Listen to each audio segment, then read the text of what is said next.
So last year I did a challenge run on Pokemon Scarlet for Iluna's 3rd anniversary, and it turned out better than I expected from a gameplay perspective.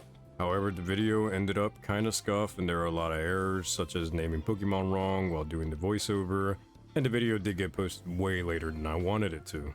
However, overall I enjoyed recording it and had fun working on it, so I would recommend watching it so you know how I got to this point, or if it's something that you would like to see before watching this video, I'll have it linked in the description and I'll have a card pop up so you can go ahead and check that run out. But for now, let's get to what this video is about. So like I said earlier, last year I did Can Iluna Beat Pokemon Scarlet, and I had the thought of doing a continuation of that video after I finished that run, and I thought maybe I could go ahead and do it for Iluna's 4th anniversary, but with the Pokemon Scarlet and Violet DLC, Teal Mask and Indigo Disc. I tried my best to plan things out, and I also knew Indigo Disc would be the more challenging of the 2 DLCs. Don't worry, when we get there you'll see what I mean. So at the end of the last run and at the beginning of this run, I asked myself the question, can Iluna beat Pokemon Scarlet, Teal Mask, and Indigo Disc? Well, grab yourself some food and a drink, I got the feeling this is going to be another long run. Or if you want to play this in the background while you're doing chores or while going to sleep, by all means, go ahead. But other than that, let's get started. Alrighty, so let's break down what the party of Iluna consists of at this point. I have Sableye, Lilligant, Clefable, and Delphox. I also want to talk a little bit on why I chose them for the party Pokemon for Iluna. Sableye has always reminded me of Ren. Sableye has that alien-like vibe that reminds me of the alien prince himself. Ren is playful and positive, and that is something shown with Alt Sableye in the Pokemon Horizons anime. Lilligant gave me that angelic vibe that I wanted, and also didn't give me a type overlap when it came to considering what Pokemon to go with. That, and she proved to be an absolute unit when it came to battling, which went along with Aya's tendencies for fighting in the Denny's parking lot. The Pokédoll item resembles a Clefairy. Mari's a doll that came to life. To me, Clefairy was the first Pokemon that I thought of for Mari. Clefairy evolving into Clefable using a Moonstone matched up as well since Iluna is themed around the moon. And lastly, my starter of the run, Delphox. Delphox has that Enchantress aura that fits Scarl very well.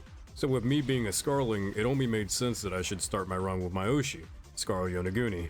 Now in my time of being a Scarling, we have had our interactions, and all I can say is that we get along well. Hi Ozzy, hi! Take advantage of me, baby, I want to be your Stop! I found the clip where Scarlet— No, I didn't! Ozzy! Ozzy, what the fuck? I literally never tooted on stream. If I end up missing, you now know who the first person to talk to is. So not only is Scarl my Oshi, she is my Kami Oshi, so she got the added bonus of being shiny as well. And that is where I am at with the party of Iluna. Overall, Ren is a great support with good setup moves, and all the girlies of Iluna have moves that buff up their stats and let them snowball the other team if given the chance. However, that is just for single battles. When it comes to Indigo Disc, we are going to be battling in doubles, so I have to think about what held items to use, who to start off with depending on the trainer, and what the moveset for each party member should be, and that's going to change a lot too since I want to make sure I have coverage against all the other trainers. So yeah, that basically covers up what I expect when it comes to Indigo Disc. So with all that out of the way, we can go ahead and get started with the first of the 2 DLCs, Teal Mask. So as we return to the academy, there is somebody patiently waiting there for us, and this would happen to be none other than Briar. As we talk with Briar, we find out that she is a teacher at Blueberry Academy, but not only that, she's a descendant of the author of the Scarlet Book. Briar also informs us that Naranja Academy and Blueberry Academy are going on a joint school trip to Kitakami. So as we wait for the other students to go ahead and show up, Briar mentions that she has Heath's original manuscript of the Scarlet Book, and then here we find out more information on Terrapagos. After we share that interaction, the other students arrive, and just like that, we are now ready to go ahead and make our way towards Kitakami.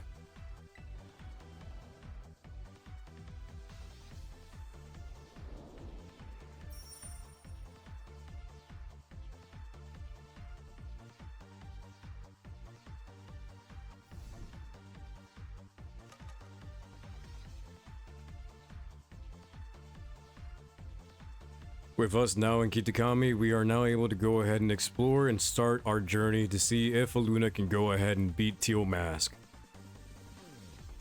As we make our way towards the community center, we notice that two people are right in front of the entrance. To their surprise, they go ahead and make their way over towards us because we're from Naranja Academy and they are from Blueberry Academy, as this is a joint school trip.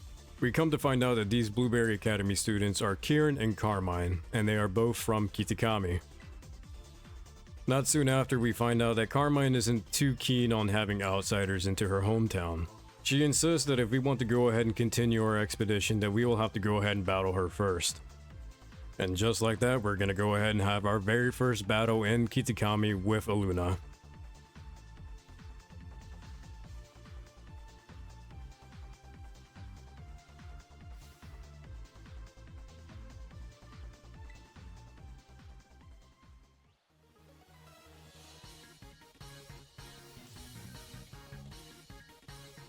And just like that, our very first battle is going to go ahead and start. Carmine's going to go ahead and lead in with Poochyena. I'm going to go ahead and lead in with Ren. Ren having Fake Out, Light Screen, Reflect.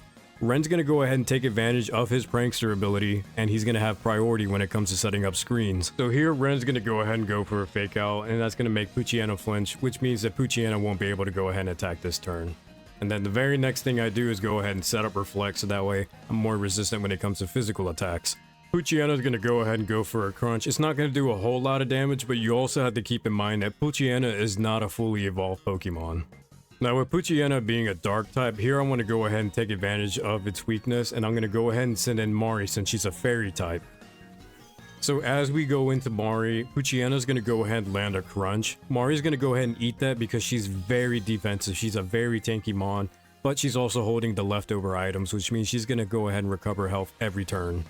Mari's gonna go ahead and land a Moonblast, and just like that, we've gone ahead and taken out Poochyena. But we also have to keep in mind that Poochyena is not a fully evolved Pokemon. It can go ahead and do a lot more damage once it evolves. So Carmine's next Pokemon is going to go ahead and be a Vulpix, another unevolved Pokemon, and instead of going for Moonblast, I go for Cosmic Power so that way I can go ahead and build up my defenses. However, Carmine goes for Disable here, which means that I won't be able to use Cosmic Power for a certain amount of turns. With Mari's setup move being disabled, I go right into a Moonblast and I go ahead and see how much damage it does. It's a 2-hit KO, but Fire resists Fairy, so it's not the strongest. However, Vulpix is an unevolved Pokemon, but we get a special attack decrease on it. Vulpix is going to go for a Flamethrower and Mari just eats that up. However, she gets burnt. But one thing we have to go ahead and keep in mind is that Mari has the Magic Guard ability, which means that she will not take any chip damage from burn. So here I go for a Moonblast to go ahead and take out Vulpix. However, Vulpix lives on 1 HP, which is insane. It lands another Flamethrower, but with Mari being as bulky as she is, we're not too worried about it. So we go ahead and use one more Moonblast, and just like that, we've taken out Vulpix. Carmine is then going to go ahead and send in her final Pokemon, Poltergeist. From here, I'm going to go ahead and swap out Mari, and I'm going to go ahead and send in Scarl.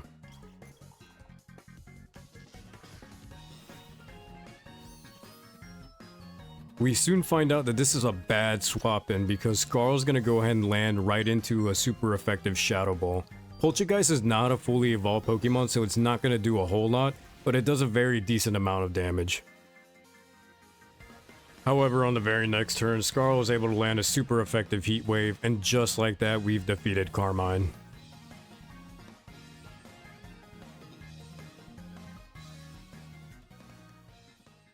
Now, to Kieran's surprise, I was actually able to go ahead and defeat Carmine, and Carmine can't believe it either, seeing as they believe that they were the better trainer compared to me. And with that, we are now free to go ahead and explore Kitakami. However, the battle that we just had seemed to go ahead and cause ruckus, making the community center caretaker come out and seeing what's going on.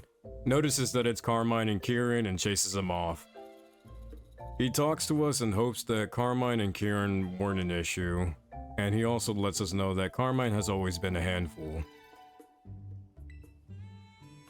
So the caretaker went off to go ahead and get the other students and Briar as we make our way towards the community center.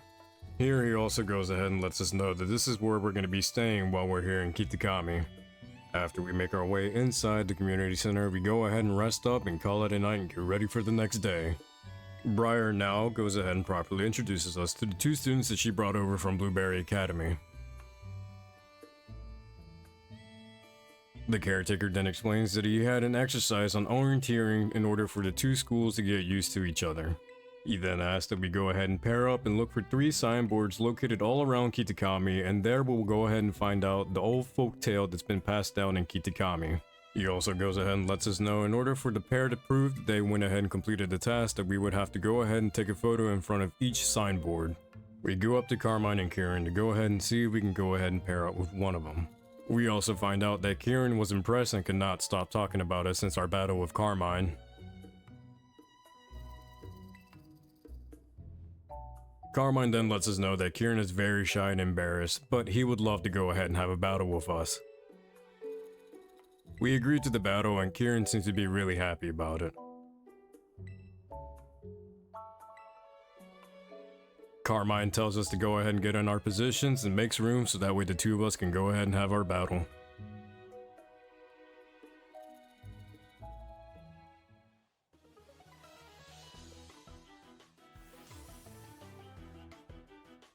And just like that, we get into our second battle in Kitakami. So Kieran's gonna go ahead and lead out with Centret. I'm gonna go ahead and lead in with Ren.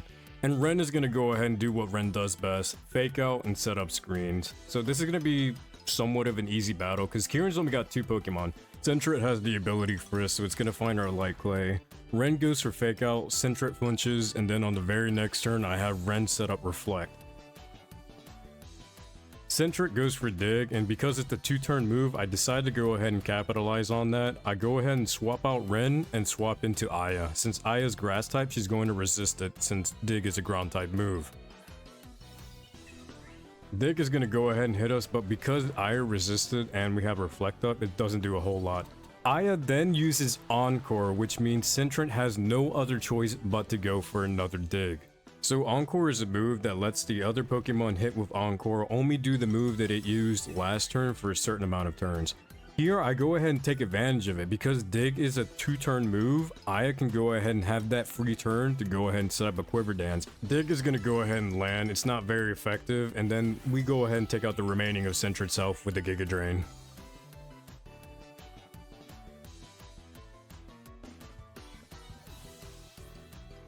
So Kieran's only got 2 Pokemon, so this is his last one. He's gonna swap into Yanma. Because Aya is weak to both Flying and Bug, I decide to go ahead and swip Aya out and go into Ren. So Kieran did go for a Bug type move, and we don't have Light Screen up, so it would have done a really good chunk of damage on Aya. So Ren is neutral when it comes to Bug type moves, which was a good swap in. I have Ren go for Fake Out, so that way Yanma doesn't have a turn. And then I go ahead and right into Light Screen on the very next turn, so I'm more resistant when it comes to special attacks. And then Yanma's going to go ahead and have another Bug Buzz, but it's not going to do as much damage since we have Light Screen up. Then I go ahead and swap out Ren, and I'm going to go right into Scarl. So Scarl is another party member that is neutral when it comes to Bug because of her Fire Psychic typing. Here, Yanma's going to go for a Bug Buzz. It's not going to do a whole lot of damage. Scarl on the next turn goes for a super effective Heat Wave, and just like that, we have defeated Kieran.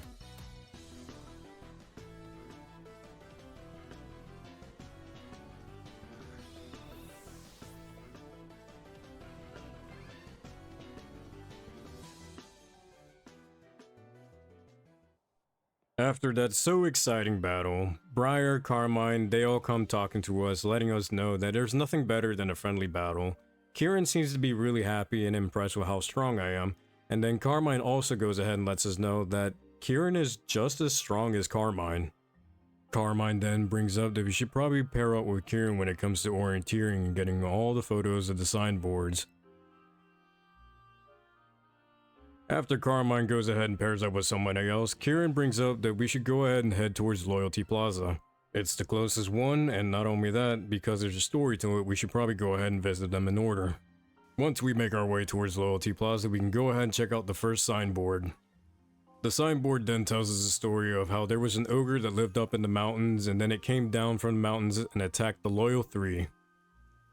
After reading the signboard, Kieran asks us how we feel about the ogre from the story. Here we also find out that Kieran is interested in the ogre from the story, saying that it's kinda cool.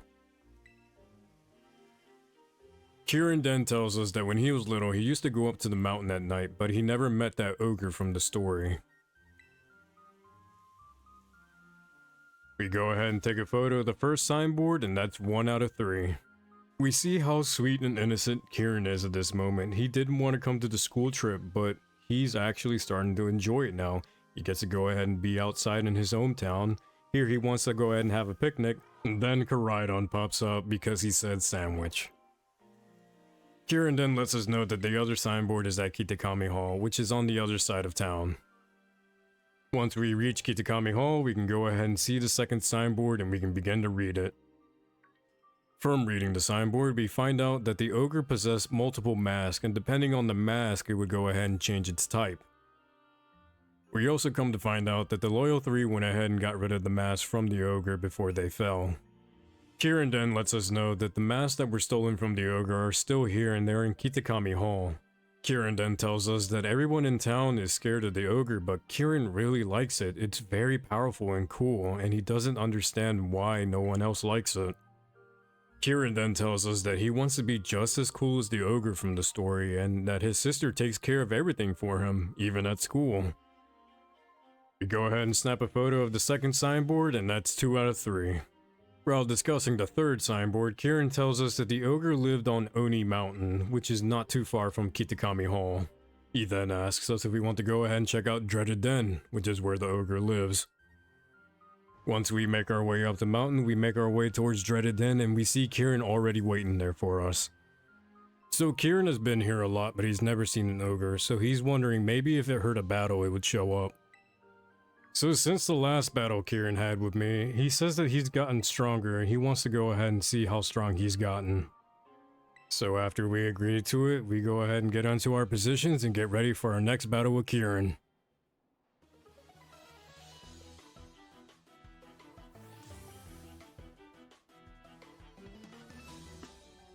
Alrighty, so Kieran's gonna go ahead and lead out with Furret, which means he evolved to Centred. I'm gonna go ahead and lead out with Ren. Ren is gonna do what he does best. Like always, he's just gonna go ahead and fake out, set up screens with his Prankster ability. Furret has Frisk, so it's gonna find our Light Clay. Ren is gonna go ahead and fake out, flinch first, so that way it's not gonna be able to do anything on this turn. And then right off the bat, Ren is gonna go ahead and set up Reflect. So Furret's gonna go for Dig, so that's gonna give me a free turn to do whatever I want. So I'm gonna go ahead and take advantage of that and set up my other screen so that way I'm more resistant when it comes to special attack. Furret's Dig is gonna go ahead and land, but it really doesn't do much damage with Reflect up. Here, I'm gonna go ahead and recall Ren, and I'm gonna go ahead and send in Mari. So on the swap in, Furret's gonna go for Dig, so that gives me a free turn to go ahead and think about things. Furret is faster, so it's going to land, and then it's going to pop out of its dig animation, which means Mari's free to go ahead and attack. But on top of that, Mari lands a crit, so she's popping off right now in this battle.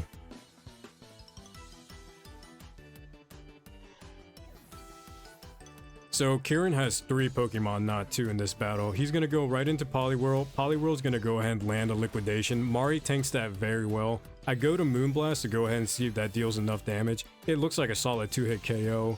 Poliwhirl lands another Liquidation, and it lowers my defense. However, on this turn, I went for a Cosmic Power because I couldn't remember if Liquidation did lower my defense or not. And I found that out, and it does.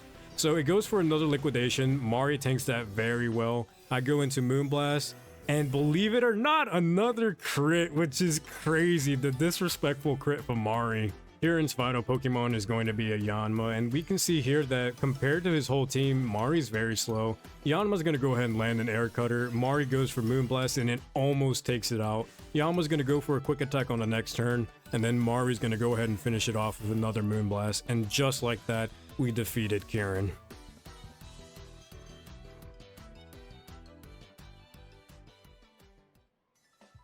So after the battle, Kieran starts to wonder if he'll ever go ahead and beat us in battling, and that if the ogre did see the battle, he'd see that one of us has potential. But he also goes a little bit in depth on what Blueberry Academy specializes in. They mainly focus on Pokemon battling, and he's wondering that if he ever gets to be as strong as us, maybe he could be the best trainer at Blueberry Academy. The two of us then decide to go ahead and check out the ogre's home.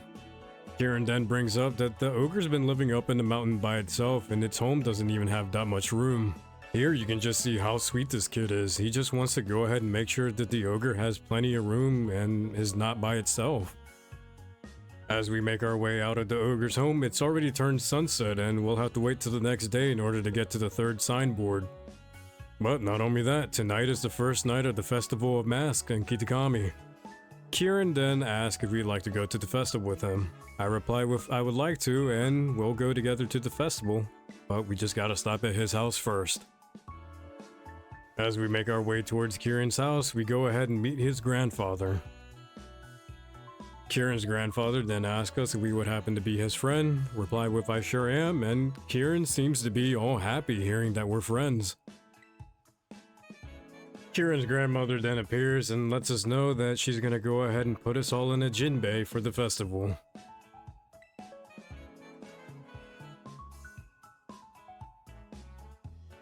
After we get dressed up in our jinbeis, we notice that Carmine is also dressed up with her jinbei.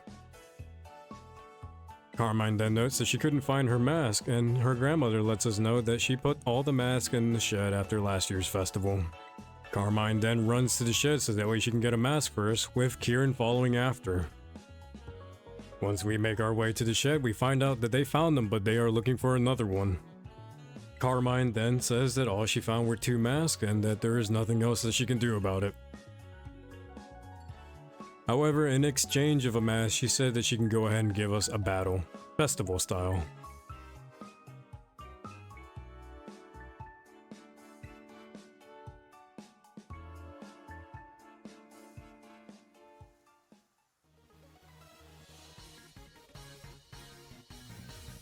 Alrighty, so we're gonna go ahead and have this battle with Carmine, and she's gonna go ahead and lead out with Morpeko, and I'm gonna go ahead and lead out with Sableye.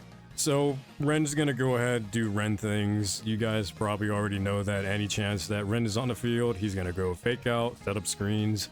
So yeah, Ren's gonna go for a fake out here. Morpeko's gonna flinch. However, Morpeko is one of those mons that changes form after every turn. So here, I'm gonna go ahead and set up Reflect with Ren. And then Morpeko is going to go for Thunder Wave, however, Morpeko misses.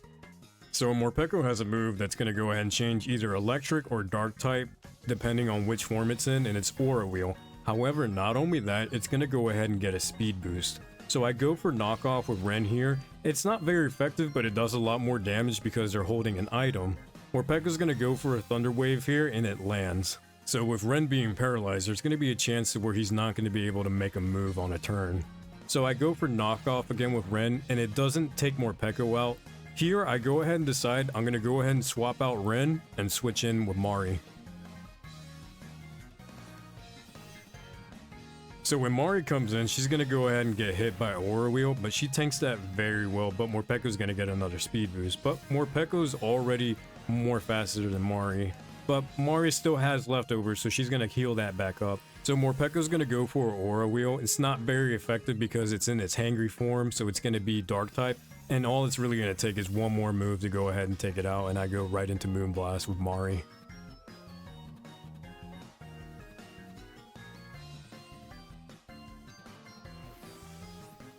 So here, Carmine's going to go ahead and send out her next Pokemon, Swadloon. I'm going to go right for another Moonblast to see how much damage it does, and it looks like a 2-hit KO. Swadloon's going to go ahead and set up Sticky Web, so that's going to make it to whenever I do a swap in, they get a speed decrease, but one more Moonblast is enough to go ahead and take out Swadloon. So Carmine's next Pokemon is going to be Mightyena, and Mightyena is going to go ahead and have Intimidate, so I'm going to get an attack decrease. But Mari is more of a special attacker, so one Moonblast was more than enough to go ahead and take out Mightyena.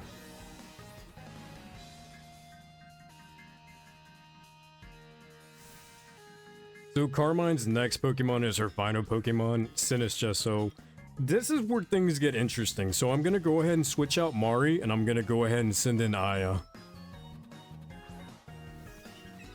So this is where I really started to go ahead and take advantage of one of the best moves that Aya has learned. So Sinistcha goes for Stun Spore here. It doesn't affect Aya.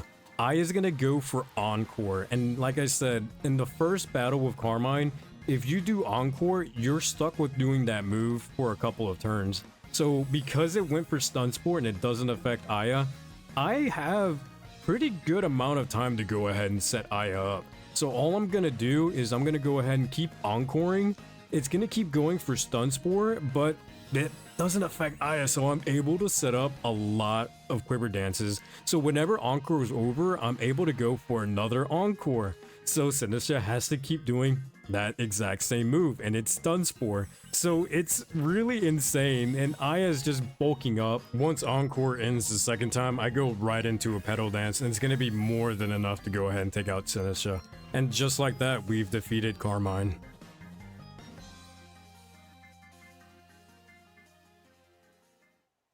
After the battle, Carmine then tells us it's not like beating her was gonna make a new mask appear.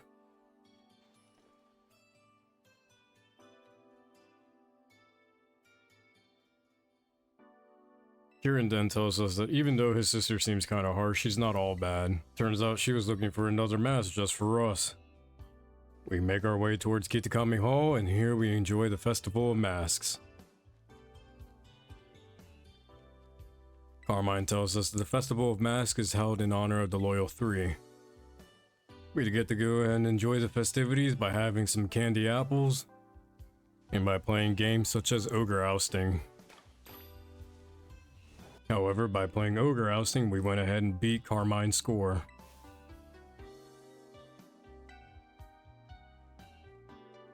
Kieran then tries to go ahead and calm down Carmine, and tells us to go ahead and wander around. However, it is at this point that we go ahead and notice something that stands out.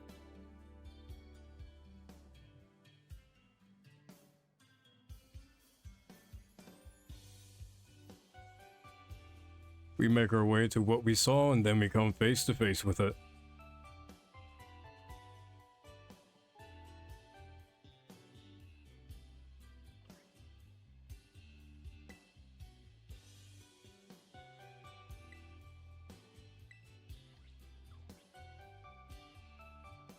However, once Carmine appears, that's when things start to change.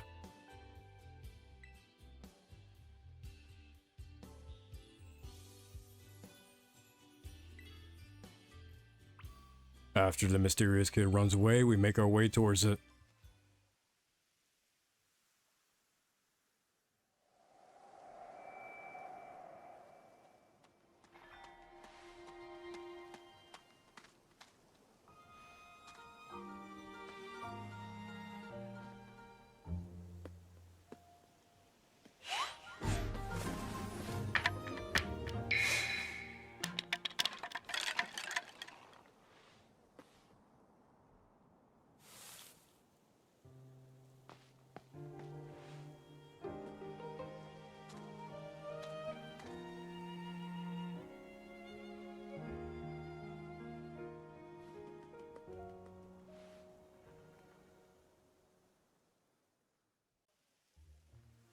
So after the interaction, we come to the conclusion that it wasn't a mysterious kid. In fact, it was a Pokemon.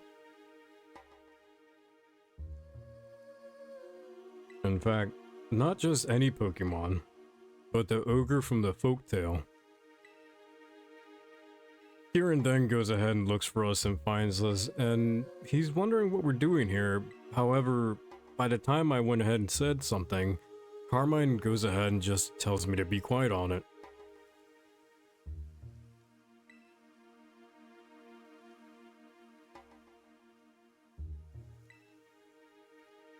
Kieran then says he's gonna go ahead and head back to the festival, and Carmine's relieved because we weren't able to go ahead and tell Kieran about the ogre. However, this is Carmine's way of protecting Kieran. Kieran really likes the ogre, and Carmine doesn't even know how he would react if we told him that we had found the ogre. Especially since we had met the ogre without him. At this point, Carmine then tells us that since she already lied about it, what's done is done, and to keep the whole thing a secret. But not only that, but to go ahead and hold off on showing Kieran the teal mask. Once we make our way back to Kitakami Hall, we go ahead and look for Kieran, and we're gonna go ahead and end the festival here. We're gonna go ahead and call it a night, and get ready for the next day. As we make our way outside the community center, we run into Carmine, and here we find out that she wants to talk to us about last night. So after talking for a while, she wonders if we still have the teal mask. And we could probably talk to her grandfather since he knows a lot more about the history of the village. And just like that, we make plans to go to Carmine's house and talk to her grandfather to get more information on the Teal mask.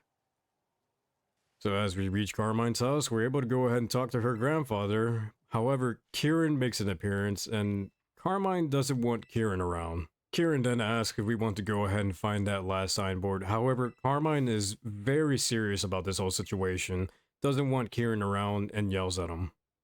However, Kieran takes this to heart, saying that we're spending all of our time with her, it's unfair, and calls her a jerk. Then he just storms off.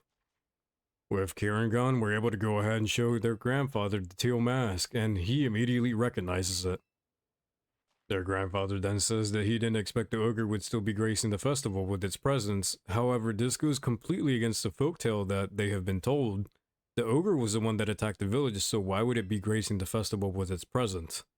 Carmine's grandfather then tells us the actual story of what happened to the man and the ogre when they came to Kitakami. We find out that the man and the ogre were feared by the villagers because they looked so different, and they were saddened by that because the villagers wouldn't go ahead and accept them into the village. So because of that, they went up into the mountains. But they weren't entirely sad because they still had each other.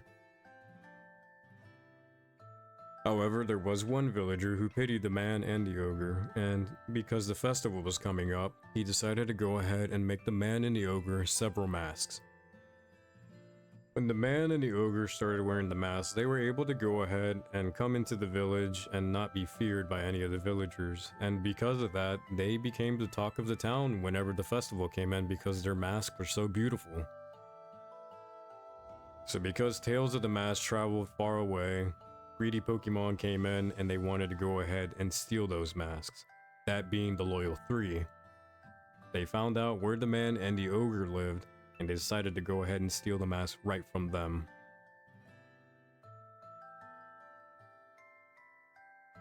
However, the Pokemon only managed to steal 3 of the masks, leaving the last one with the man that he held on to. When the ogre returned home, he saw signs of a struggle, the masks were stolen but one, and then he decided to wear that mask to go into the village and attack the ones that stole the mask, and also search for his friend, the man. However, in the eyes of the villagers, all they saw was a rampaging ogre.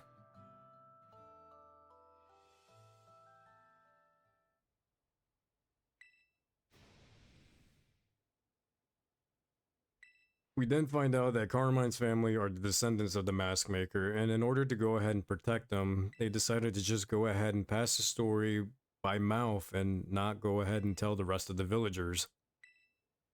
Carmine then brings up to see if Kieran knows the story, and her grandfather says that they haven't talked about it, and Kieran is a sensitive child, and they don't know exactly how Kieran will react to hearing the actual story of the ogre. Carmine's grandfather then notices that there was a chip in the forehead of the mask, and he says that he can fix it, but we'll have to leave the mask with them for a while, and we'll have to go ahead and grab the material needed to go fix the mask. However, what we didn't realize was that Kieran was hearing the whole conversation, so he knows the true story about the ogre. But not only that, he knows that Carmine and I had a secret that he didn't know about. After that conversation, we make our way back to the village so that way we can go ahead and meet Kieran so that way we can continue on orienteering.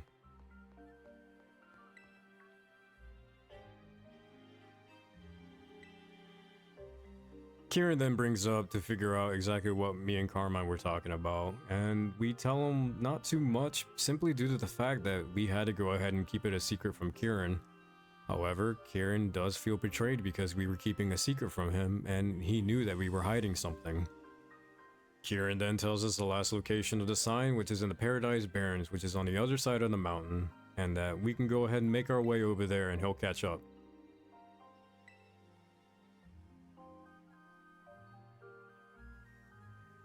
However, this is where Kieran knows that we lied to him. Since he heard the whole story, he knows that we've been lying to him the whole time and that we met the ogre.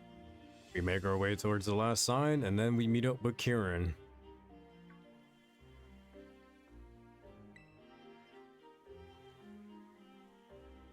Once we meet up with Kieran, he then asks that before we check out the sign if we can go ahead and have a battle. We agree, and we can go ahead and do that before we read the sign.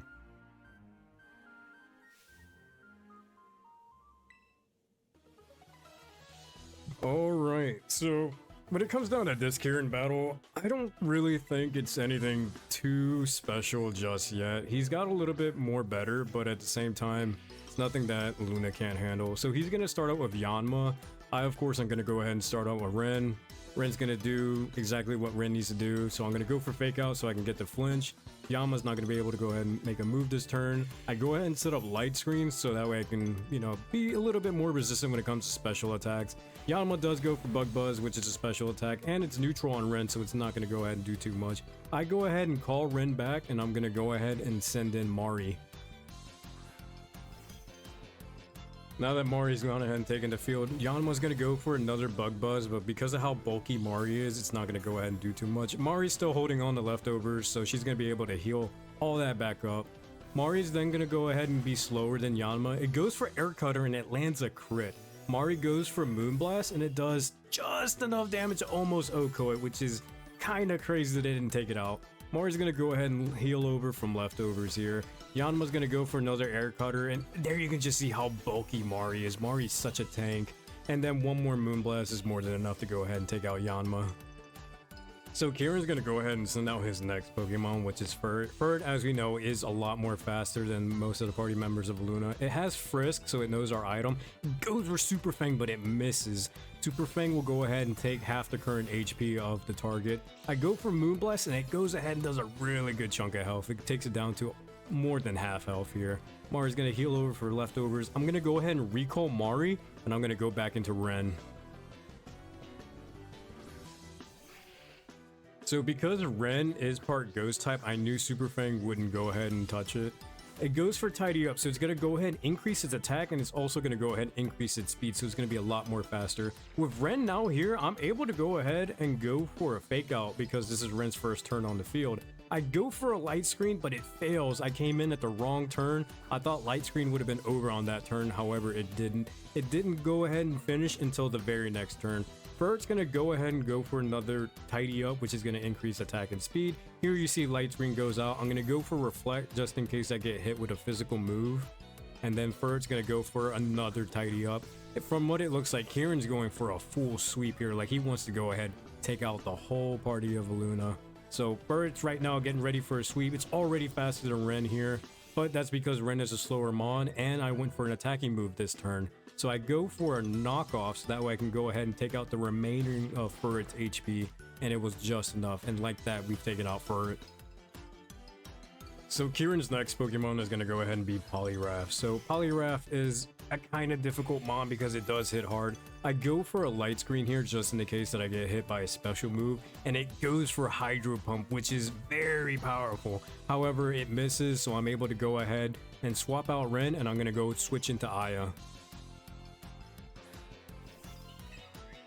So Aya's taking the field. Poliwrath goes for another Hydro Pump, but it misses again. And one Giga Drain is more than enough to go ahead and take out an OHKO Poliwrath.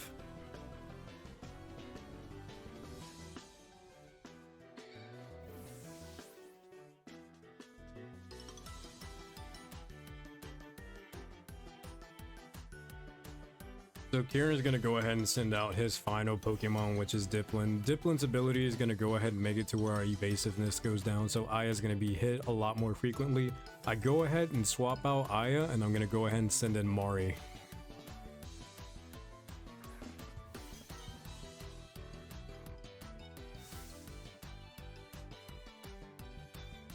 So here Dipplin's going to go for Syrup Bomb, which is going to go ahead and do a little bit of damage, but it's also going to go ahead and slow our speed down every turn. Mari's going to be able to heal over from leftovers, but our speed is going to go down every turn because of Syrup Bomb. Mari then goes for a Moonblast, and it almost OHKOs Dipplin. Dipplin's just got a little bit more HP. It goes for another Syrup Bomb, so our speed's going to go ahead and take a hit here. Mari's going to go ahead and heal from leftovers a little bit of HP, but our speed is also going to go ahead and take a hit here, so we go down in speed. Here we find out, yeah, Dipplin is faster now, and it goes for an Energy Ball this time.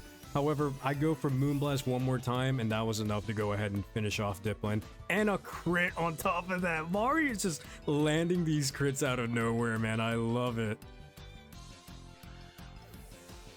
And just like that, we were able to go ahead and defeat Kieran once again.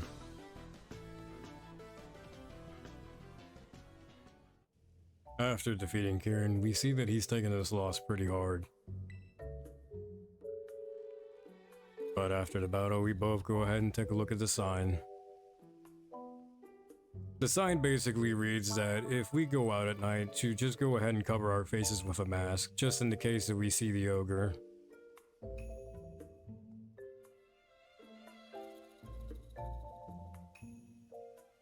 Kieran then goes ahead and tells us that his family right now are the descendants of the mask maker around the time when the ogre and the man were around.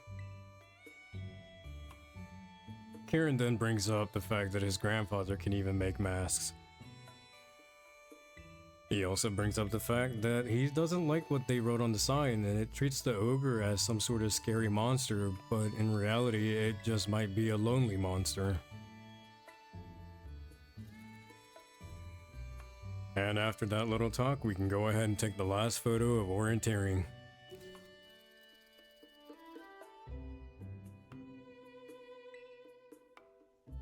And just like that, we've completed our assignment that we were given when we came to Kitakami. However, Kieran says that he wants to go ahead and get stronger with his Pokemon, so he's gonna make his way home. With it getting dark, we go ahead and make our way back to the community center so we can go ahead and end the day.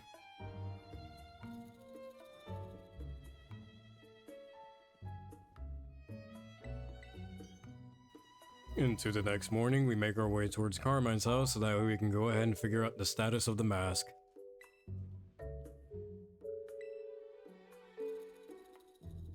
Carmine's grandfather then tells us that he'll need one more material before he can go ahead and finish up the mask, and it's a crystal cluster from the bottom of the crystal pool, which is on top of Oni Mountain. Kieran then wakes up, he greets us. However, this interaction is different because Carmine goes ahead and tells Kieran to go ahead and scram, and then Kieran has a little bit of an attitude with her. Carmine then realizes that it's unusual for him to go ahead and do that, and then Kieran's just gonna go ahead and train so that way he can go ahead and get stronger. Carmine then wonders what exactly is his problem because he hasn't been the same since the last day, and her grandfather even says that he's been spending a lot of time in his room. Carmine then brings up it has to be teen angst or something, but we all know it's because Kieran knows the true story of Ogrepon and the secret that Carmine and I have been hiding from Kieran, which is that we met the ogre. And after that interaction, we go ahead and make plans to go ahead and get that crystal cluster from the crystal pool, which is on top of Oni Mountain. Once we make our way up towards the crystal pool, we then meet up with Carmine so we can go ahead and get a crystal cluster.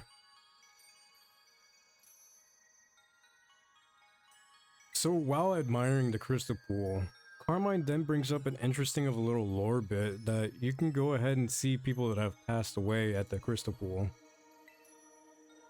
After that small talk, she then tells us to go ahead and jump into the crystal pool because she can't swim, so we have to go ahead and get the crystal cluster. Not only that, but she doesn't want to get her clothes wet, so she's telling us to go ahead and just jump in there, grab the crystal cluster, and then come out. However, before any of us can go ahead and do anything, there's something going on at the crystal pool and we see a wild Pokemon jump out and attack us. So as the Pokemon goes ahead and starts the battle with us, I send out Ren, and then Carmine's gonna go ahead and lead out with Morpeko.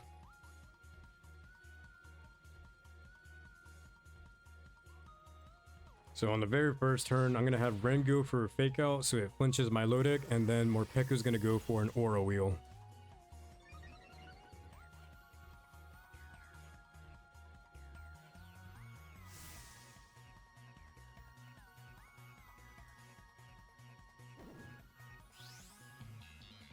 So I already know that I'm going to be slower when it comes to attacking, so I go for a light screen here just to go ahead and kill a turn, and then Morpeko's going to go for an Aura Wheel and it's going to finish my Lodic, and just like that, we defeated the wild Pokemon.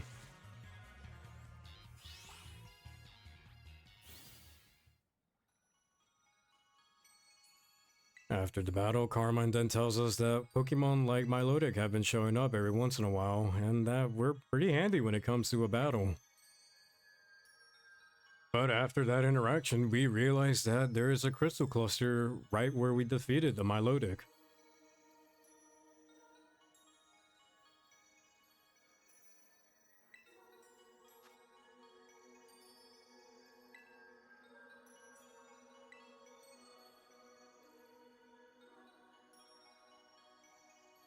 We then get a little surprised to hear that Briar followed us to the crystal pool.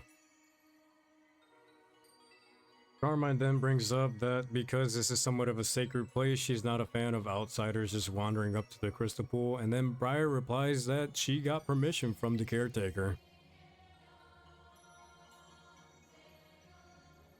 Carmine then asks Briar why exactly she came up to the crystal pool, and we find out that Briar is doing a little bit of research and finds out that the crystal clusters that are in the crystal pool emit the same energy that they do in Paldea, the terrestrial energy. So Briar is trying to go ahead and have terrestrialization of Pokemon in other regions that aren't Paldea, so she's trying to figure out what exactly makes it to where Pokemon can terrestrialize. After that, Carmine then tells us to go head back to her grandfather so we can go ahead and turn in the crystal. As we make our way back to Carmine's house, we then find out that Kieran has stolen the mask.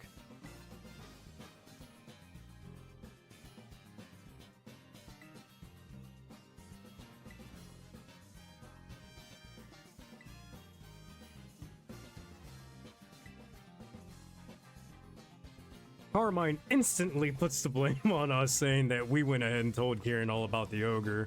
We didn't, but Carmine's trying to go ahead and figure out why exactly Kieran has been acting all off. And his grandfather then tells us that Kieran has ran to Loyalty Plaza and that we should go after Kieran. Once we make it to Loyalty Plaza and find Kieran, we go ahead and talk to him, and then we find out that Kieran took the mask because he knows.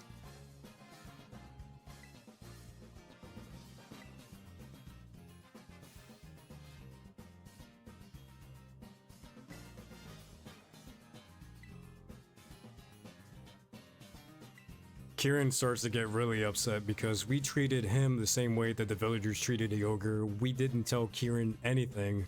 We kept him out of the loop.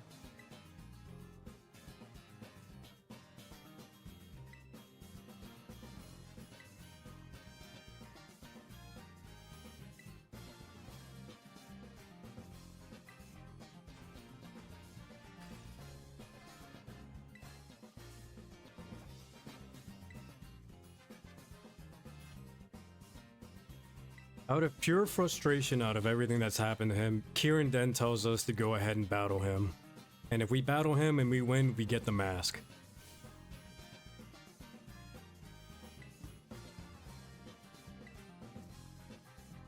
Once we agree to the battle, we then come to realize that this is not the same Kieran. This version of him is a lot more assertive, a lot more confident in his skills.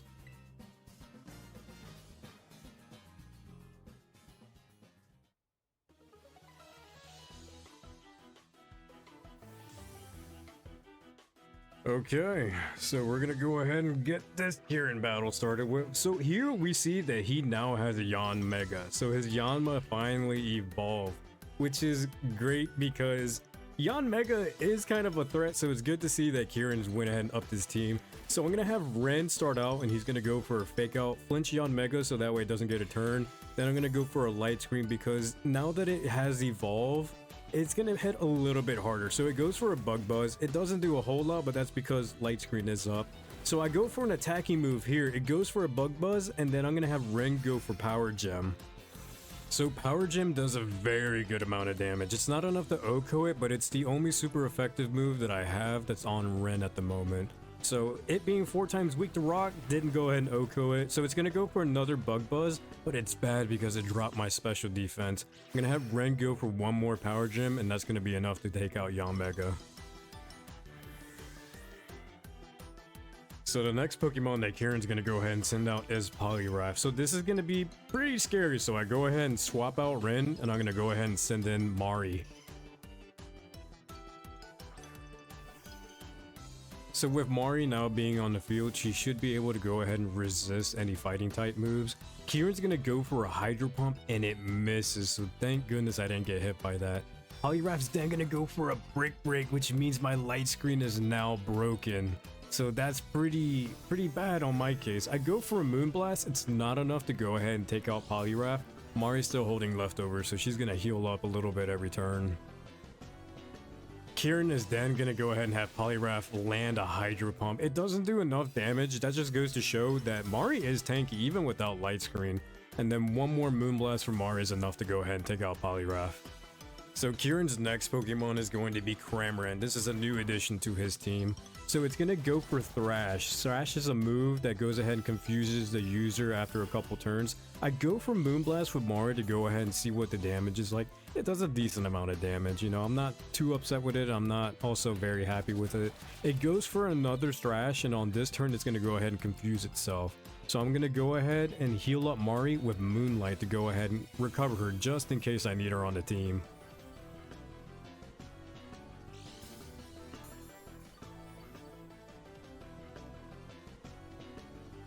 However, here I'm going to go ahead and recall Mari, and I'm going to go ahead and send in Aya. So with Aya on the field, I felt a lot more comfortable because Cramorant is part water type. Cramorant's going to go for dives, and that's a 2-turn water move. However, Cramorant has a unique ability with dive to where whenever it goes back up, it comes out with either a fish, and I believe at 50% and lower, it has a Pikachu. So here I'm going to go ahead and take advantage of it being 2 turns. I'm going to go ahead and set up a Quiver Dance so Aya can go ahead and start beefing up. So Cramorant is confused, so it has that chance to go ahead and hit itself in confusion, and it does just that. On the very next turn, I go for Encore, so it has to go for Dive again, and that gives Aya a lot more chances to go ahead and set up with Quiver Dance. So Cramorant's confused, and it's going to go ahead and hit itself in confusion again. I'm going to have Aya set up another Quiver Dance, so that way she can keep on buffing up. And then on this turn, Cramorant is going to go for Dive again. Even though it already has a fish in its mouth, as long as I don't hit it, it's not going to go ahead and spit that fish out at me. So it snapped out of its confusion, so it's going to go for Dive. I go for one more Quiver Dance, and I think at this point, Aya's already pretty stacked up on her buffs. I don't need to go ahead and set up anymore. Cramorant is going to go ahead and land Dive, and it doesn't do much damage. And then Cramorant's Encore is ended, so it's going to go ahead and finish with that. But one Giga Drain was more than enough to go ahead and OHKO it. However, because I did land a hit on Cramorant, it's going to go ahead and spit that fish out. And it's going to do a decent amount of damage, but the worst part is that it lowers my physical defense. So if I get hit by any physical moves, I'm going to take a lot more damage from them. So Kieran's next Pokemon is going to be Gligar, and just like that, Aya is already stacked up of buffs. Like, she's already speedy, she's got a good special attack. It was more than enough to go ahead and outspeed Gligar. And then Kieran's final Pokemon is going to be Dipplin, and Dipplin's going to go ahead and resist Aya's grass type moves because Dipplin is grass type. So its Super Sweet Syrup is going to go ahead and lower my evasiveness. One Petal Dance was enough to go ahead and half health Dipplin, but it's not the damage that I was looking for. So here it's going to go ahead and Syrup Bomb me, so it's going to lower Aya's speed every turn. However, Aya's already locked into Petal Dance, and that Petal Dance was enough to go ahead and take out the remainder of Dipplin's health. And just like that, we defeated Kieran, and we can go ahead and retrieve the mask. So after defeating Kieran, we can go ahead and retrieve the Teal mask that he stole from his grandfather. However, Kieran does take this loss pretty badly.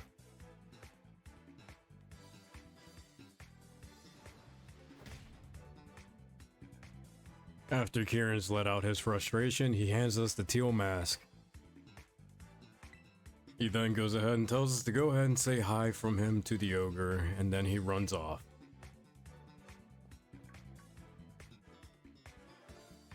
However, right after he runs off, something seems to go ahead and happen near the Loyal 3 monument.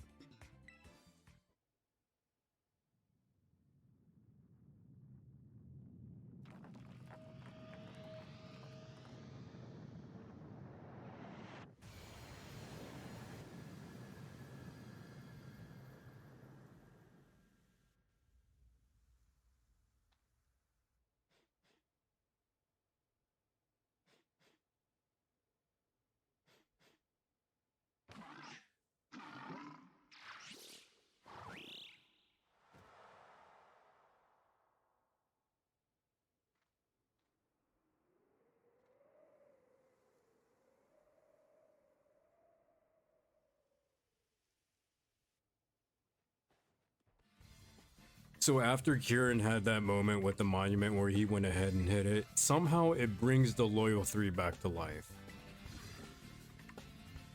So now that the Loyal 3 have a second chance at life, the first thing they want to go ahead and do is get the revenge on the ogre.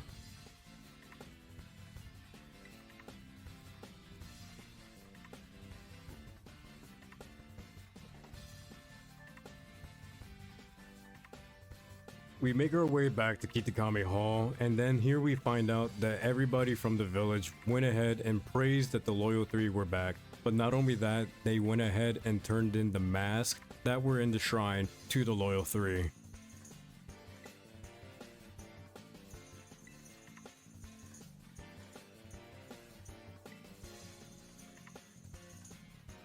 However, not only did they give them the mask, they gave them special mochi that goes ahead and increases their strength. So they went ahead and fed them mochi that made them even more powerful. So now that the Loyal 3 are more powerful, they want to go ahead and get their revenge on Ogerpon. As we make our way back to the dreaded den, we go ahead and confront the Loyal 3 who are all ganging up on Ogerpon.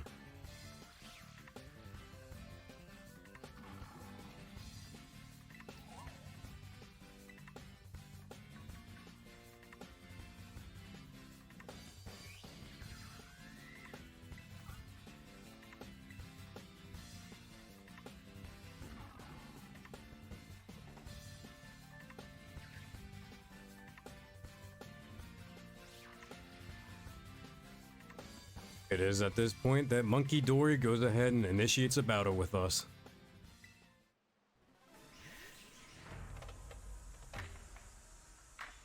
So the battle with Monkey Dory just starts. We don't really have any time to go ahead and have any prep time. I go for fake out on Ren on Monkey Dory, and this is just that way Monkey Dory doesn't have a turn at all. On the next turn, I go for Taunt just in the case that it has any setup moves, and it does have a setup move. It has Nasty Plot, and that would have been very powerful if I got a chance to set up. On the very next turn, I go for Light Screen, so that way I'm more resistant on special moves. Monkey Dory then goes for Future Sight, which means it's not going to hit me now, but it's going to hit me on another turn. Monkey Dory then goes for Psychic, but because of Ren's Dark typing, it doesn't affect Ren at all. I go for a Shadow Ball, and it does very good damage on Monkey Dory.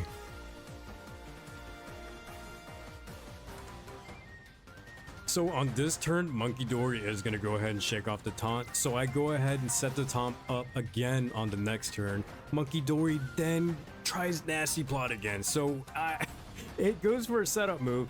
Future Sight then takes place, but it doesn't affect Ren because it's a Psychic move. Monkey Dory then goes for Psychic, and it still doesn't affect Ren. So I'm able to go ahead and finish off Monkey Dory with one more Shadow Ball. Here is when I find out that Ren perfectly counters Monkey Dory pretty good. So at this point, the Loyal 3 did not expect to go ahead and have one of its members defeated just like that. Okie Dokie and Pheasantipity go ahead and check in on Monkey Dory to make sure everything's okay. And then here they go ahead and confront us. But just in the nick of time, Carmine and Kieran go ahead and help us out, just in the case that they do want to go ahead and battle us. At this point, they realize that it's 3-on-3 and that's not as fun as 3-on-1, and they run off.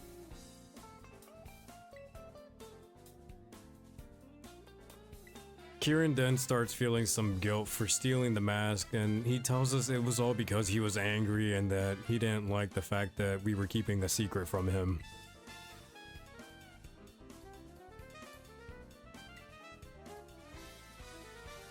After the apology, we then see that Ogerpon has got back on its feet. We all run up to Ogerpon, and Kieran finally gets to meet Ogerpon for the first time. But not only that, Kieran then turns in the Teal mask to Ogerpon. However, as Kieran tries to turn in the Teal mask to Ogerpon, we see that Ogerpon gets nervous when she's around newer people. So in order to make Ogerpon feel a lot more comfortable, Kieran then tells us that we should be the ones to return the mask back to her.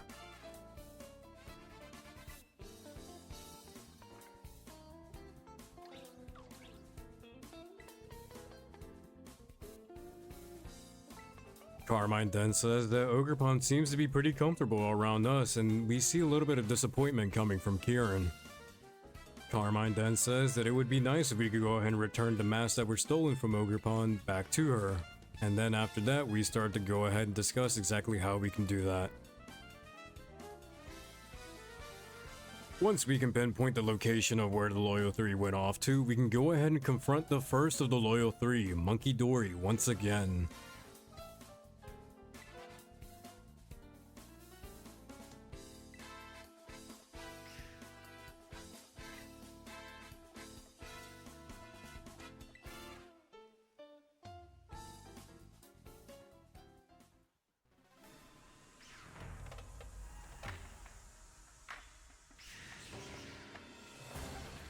So to go ahead and start off this battle, I'm going to go ahead and lead with Ren, and then Carmine is going to lead with Morpeko. Right at the beginning of the battle, however, Monkey Dory is going to go ahead and increase its special defense. So on the first turn, I go for Fake Out with Ren, so that way Monkey Dory flinches and it doesn't move this turn. We also find out that Monkey Dory is faster, however Morpeko lands a Thunder Wave, and that's going to go ahead and inflict it with paralysis.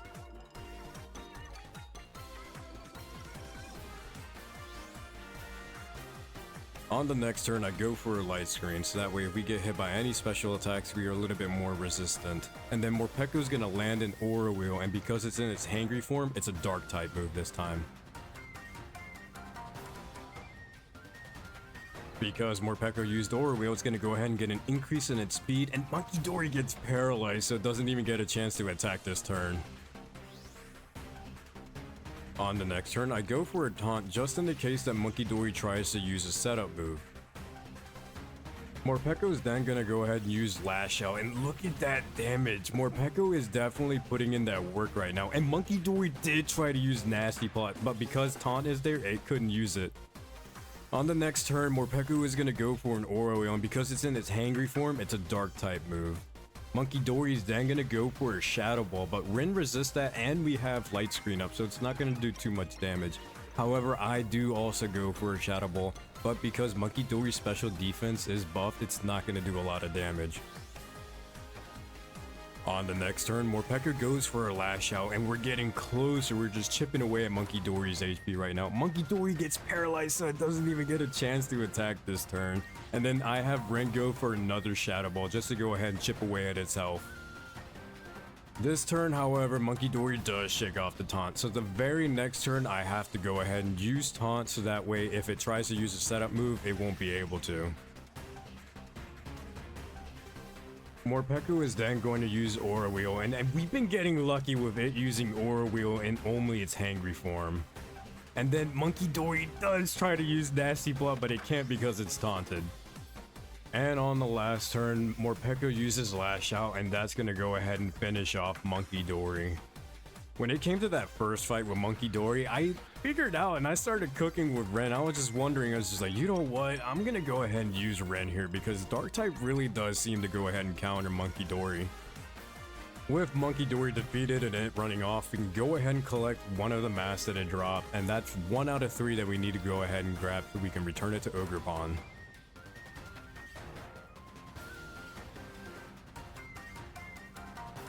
With Monkey Dory defeated, we can go ahead and face another member of the Loyal 3. This time we're going to be facing Okidogi.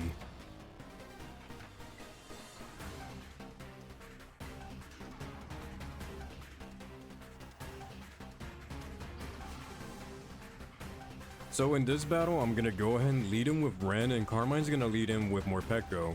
However, just like Monkey Dory, Okidogi's going to have an increase into one of its stats, it being its defense. On the very first turn, I'm going to go ahead and start off with Fake Out, so that way Okidogi doesn't even have a chance to attack on the first turn.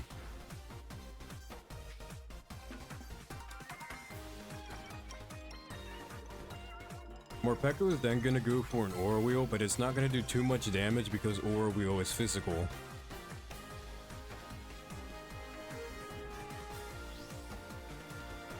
On the next turn, I have Ren set up Reflect so that way we're more resistant when it comes to physical attack moves.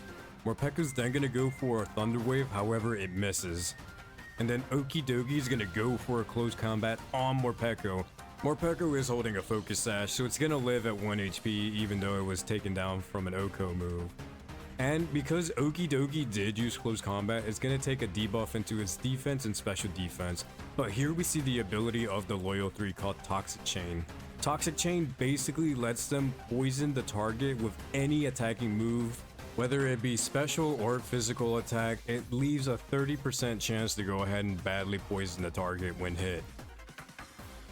Carmine is then going to go ahead and send out Mightyena, which is great because Intimidate lowers Okie Dokie's physical attack. I'm going to go ahead and recall Ren, and I'm going to go ahead and send in Aya. Okie Dokie's then gonna go for another close combat, and it's gonna go ahead and one-shot Carmine's Mightyena, but it goes ahead and gives another decrease into its defense and special defense. Carmine is then gonna go ahead and send out her next Pokemon, which is Sinistcha. Aya is going to use Encore, so that way Okie Dokie has to keep on using close combat, and it's not going to go ahead and affect Sinistcha because it's part Ghost type, so it goes for me. It does a very good chunk of health, but I'm able to go ahead and decrease its defense and special defense. However, Aya does get hit by the Toxic Chain ability, so she is badly poisoned. Sinistcha is then going to land a Stun Spore, paralyzing Okie Dokie, making it slower and have a chance of not attacking.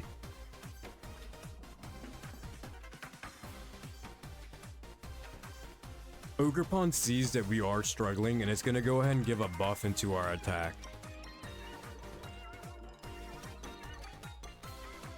Even though Ogerpon did give us a buff, I'm going to go ahead and recall Aya, and I'm going to go ahead and send in Scarl. Sinistcha is then going to go for a Shadow Ball, and because of all the decreases into Okie Dokie's special defense, it does a good chunk of damage. Okie Dokie then goes for close combat on Scarl, and it doesn't poison us, but it does decrease its defense and special defense. On the next turn, I go for a Psychic, and Okie Dokie's HP just gets absolutely depleted. Okie Dokie is a poison fighting type, so getting hit by a Psychic move when its special defense has been decreased by so much, that is more than enough to take it out. Okie Dokie is then gonna go ahead and run off. It never really stood a chance once Scarl came into the field, and just like Monkey Dory, it dropped the mask, and we collected 2 of the 3 masks.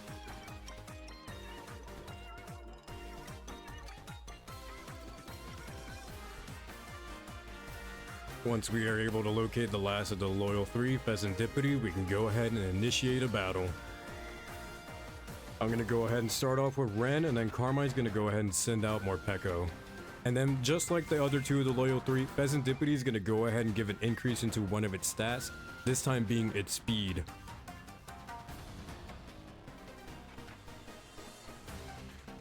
Here I have Ren go for Fake Out, so that way Pheasantipity doesn't move on the first turn.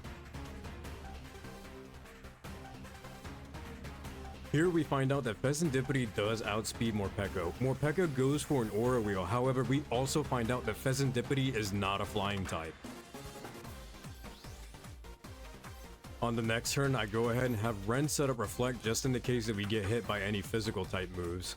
Pheasantipity then goes for Play Rough, and it one-shots Morpeko, but Morpeko is holding a Focus Sash, so it's not going to faint.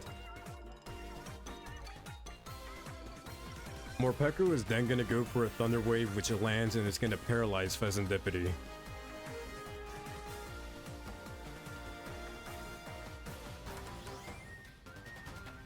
On the next turn, I'm going to go ahead and recall Ren, and I'm going to send in Mari.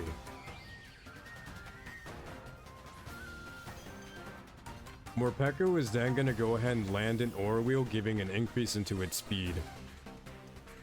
Here, however, Pheasantipity is going to use Dazzling Gleam, which attacks both Pokemon, and it also badly poisons Mari. But the thing is, Mari has Magic Guard, which means she's not going to take any chip damage from being poisoned. Mari is also still holding on to leftovers, which means she's going to go ahead and recover HP at the end of every turn. Carmine is then going to go ahead and send out Mightyena.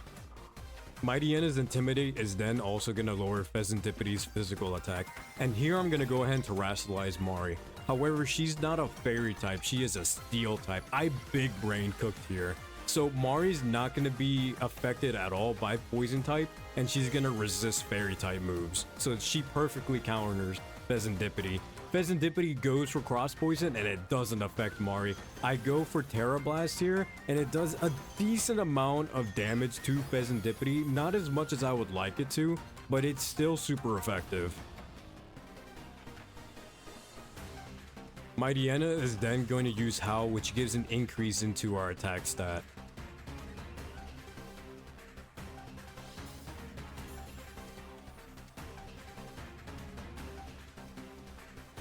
On the next turn, Pheasantipity goes for a Dazzling Gleam, and it doesn't OHKO Mightyena, so it leaves a chance for Mightyena to go ahead and attack. I go for a Terra Blast here on Mari, just to go ahead and see if Howl does increase its damage. And I do believe that because of that increase, it did increase the damage on Terra Blast. Mightyena is then gonna go for another Howl, giving us another stat boost into our attack.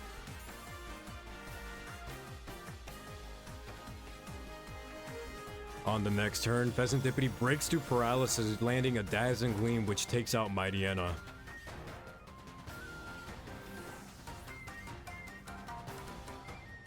I have Mari land another Terra Blast, and I do believe at this point I started to realize that, yeah, that Howl did increase the attack power of Terra Blast.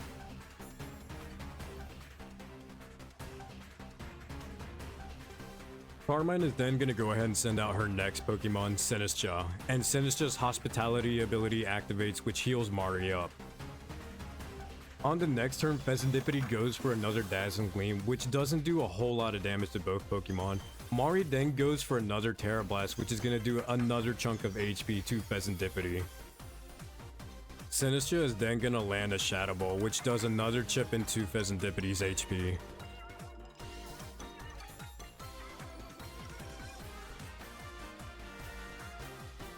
On the next turn, Pheasantipity can't move because it gets hit with Paralysis, so that gives us a free move to go ahead and make attacks.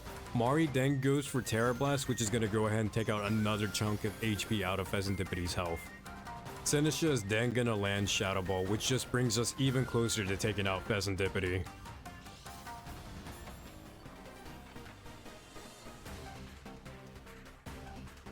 And on this turn, Pheasantipity does break through Paralysis, landing a Dazzling Gleam. However, it does poison Sinistcha.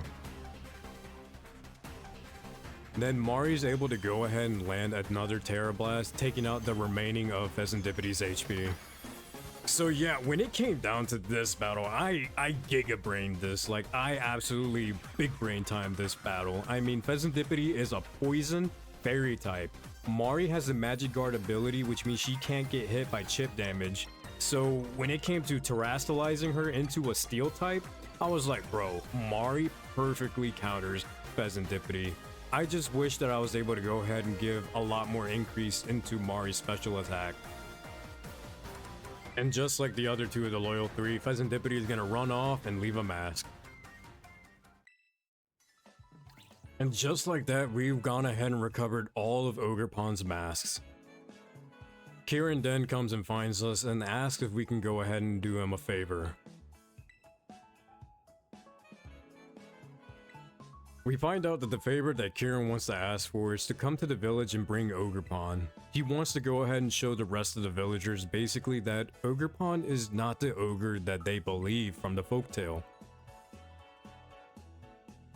We make our way back to the village, however, Ogerpon is still pretty nervous and not too sure about going into the village. Kieran then reassures us that it'll be fine, that Ogerpon can go inside the village.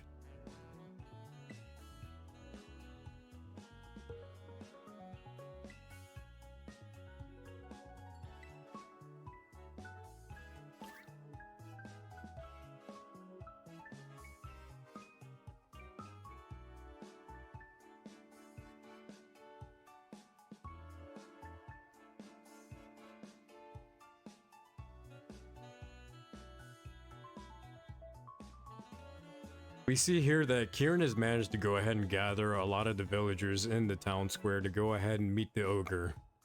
We then see that the villagers finally get a chance to see the ogre, Ogerpon. However, Ogerpon does get nervous and scared around the villagers.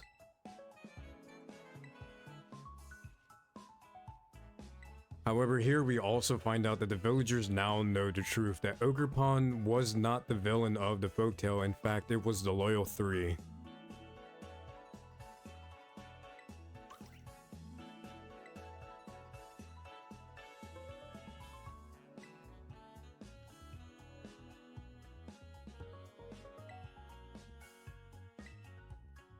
We then find out that the whole village really is apologetic towards Ogerpon because they just treated Ogerpon as that monster from up on Oni Mountain.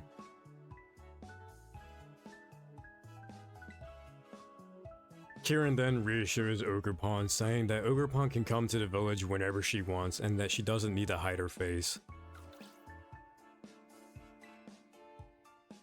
The caretaker then brings up that the 3 masks that they kept at Kitakami Hall all belong to Ogerpon, and they wish to go ahead and return them to Ogerpon.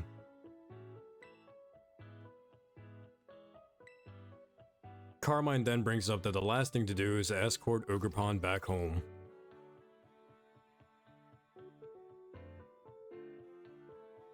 So after leaving the village, we make our way back to the dreaded den.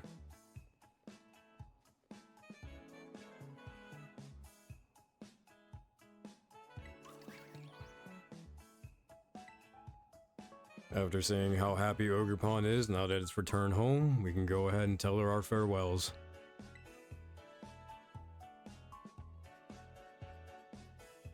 However, it is here that we see a change of heart into Ogerpon, that she doesn't want to go back home. Instead, she would want to go with us.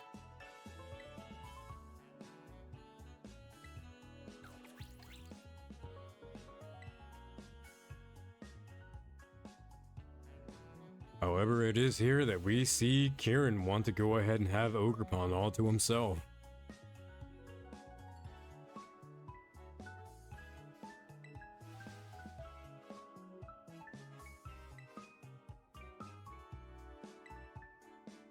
Kieran states that he knows that he's being selfish, but in order to find out who should take Ogerpon home, that we should battle.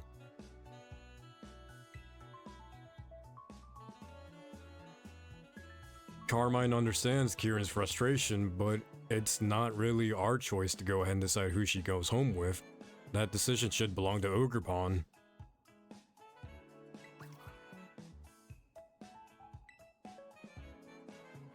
Regardless of that, Kieran still wants to go ahead and have a battle. So whenever we are ready to battle, we can go ahead and confront him.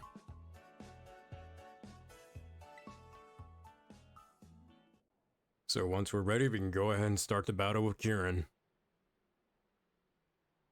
Kieran then states that whoever wins gets to be Ogerpon's partner, and he also tells us not to hold back.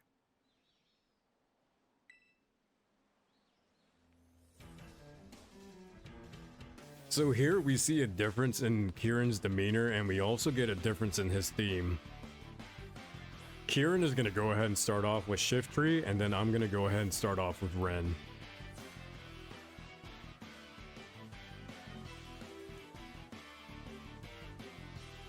First, I'm going to go ahead and have Ren do a fake out to do some chip damage to Shiftry, and Shiftry will flinch so it doesn't get a turn. Then I'm going to go ahead and set up Reflect so I'm more resistant towards physical attacks. Shiftry is then going to go for a Leaf Blade, which has a high crit chance, but it doesn't do a lot of damage since it's a physical move. Next, I'm going to have Ren set up a Light Screen in the case that I get hit by any special moves. Shiftry goes for a Dark Pulse, and it doesn't do a whole lot of damage. After that, I go ahead and recall Ren, and I'm going to go ahead and send in Mari. Once Mari takes the field, Shiftry goes for a Leaf Blade, which doesn't crit and it doesn't do a whole lot of damage. Mari is still holding leftovers, so she's going to go ahead and heal a little bit after every turn. Shiftry is faster, so it's going to go ahead and land another Leaf Blade. Mari tanks that pretty well. I'm going to have Mari go for a Moonblast, and that's enough to take out the remaining of Shiftry's HP.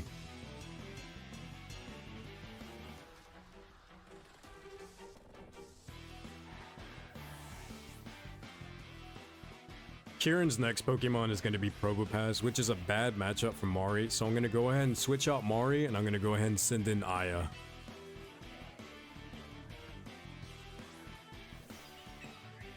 Once Aya comes to the field, Probopass did go for a super effective move on Mari, but Aya tanks that pretty well. I have Aya go for a Quiver Dance, so she's more speedy and she also has a boost in her special attack and special defense. Probopass then goes for a Body Press, which does okay damage to Aya. I'm gonna have Aya do Giga Drain on the next turn, which half helps Probopass, but not only that, it also heals Aya up. Probopass is gonna go ahead and do another Body Press on Aya. Aya tanks that pretty well, and then we're able to finish Probopass off with one more Giga Drain.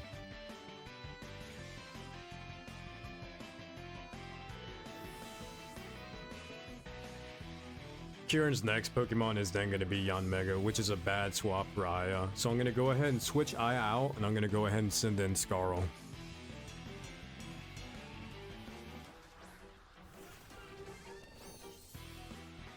Yanmega then goes for a Bug Buzz, which would have done a lot of damage towards Aya even with Light Screen up. However, Scarl does take that. Our Light Screen does wear off here. I have Scarl go for Heat Wave, and that's enough to go ahead and one-shot Yanmega.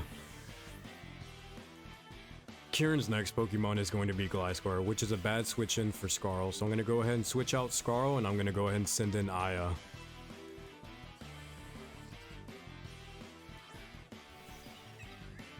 Gliscor then goes for an Earthquake, which would have been super effective on Scarl, but Aya tanks that pretty decently. I then have Aya go for an Encore, so that way Gliscor keeps on going for a not very super effective move.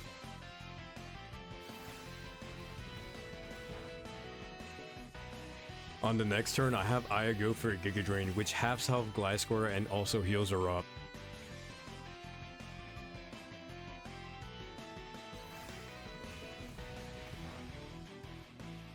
I have Aya use one more Giga Drain, and that's enough to go ahead and take out the remaining of Gliscor's HP.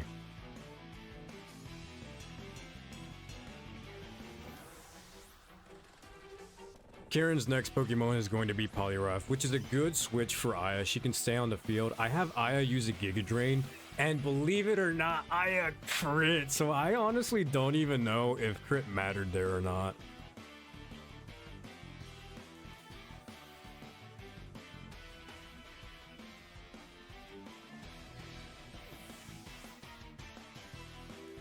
And with that, Poliwrath defeated, Kieran can go to his final Pokemon, which is Diplin.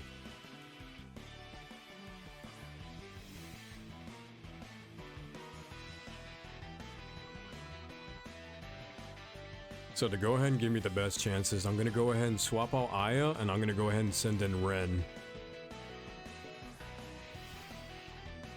Diplin then goes for a Syrup Bomb, however it misses, so it doesn't even get a chance to attack Ren. I have Ren go for Fake Out to do some chip damage, but here we also find out that Diplin does have leftovers as well.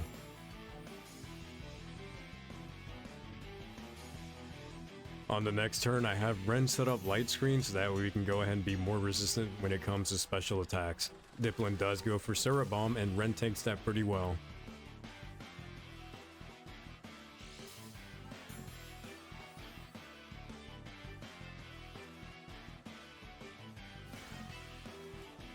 With Light Screen set up now, I can go ahead and switch out Ren, and I'm going to go ahead and send in Mari.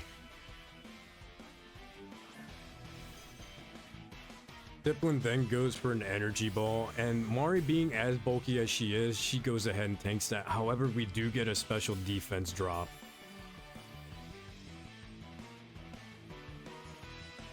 On the next turn, I go ahead and have Mari go for Moonblast, and that almost takes out Diplin, so that gives Diplin another chance to attack.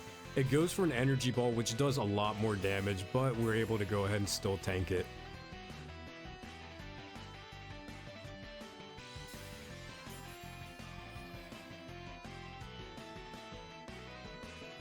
And to go ahead and finish it off, Mari lands one more Moonblast, and that's enough to take out Diplin. However, Kieran does not take the results of the battle very well.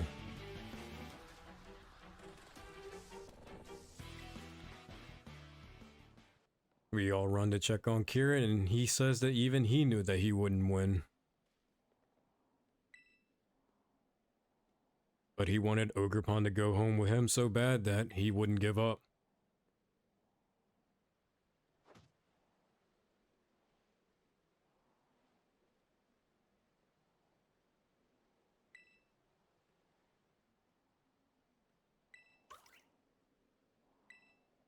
With us coming out the victor of the battle, Karma then tells us that it's time to catch Ogerpon. However, to catch Ogerpon, we'll have to go ahead and initiate a battle.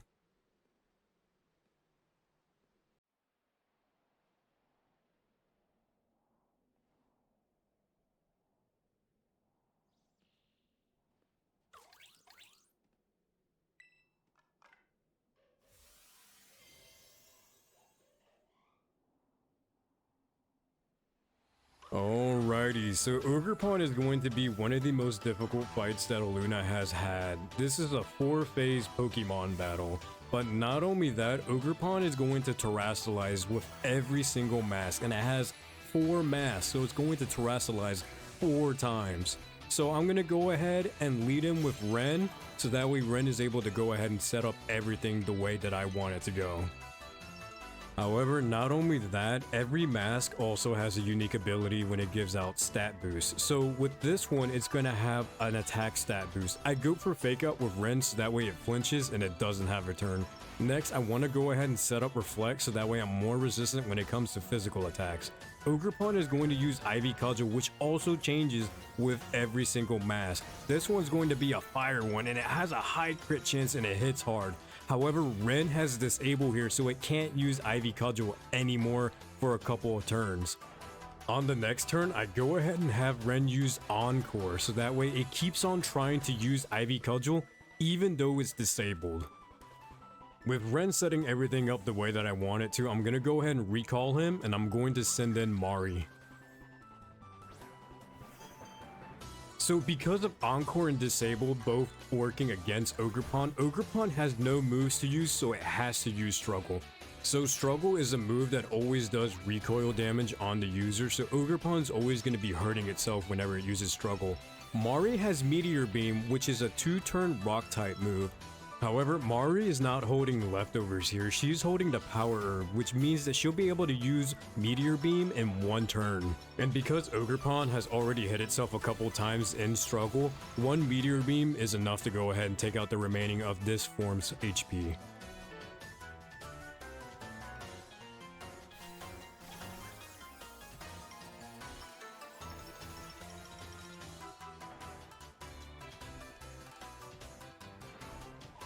So with the Fire Mask out of the way, Ogerpon's gonna go ahead and switch over to her Water Mask.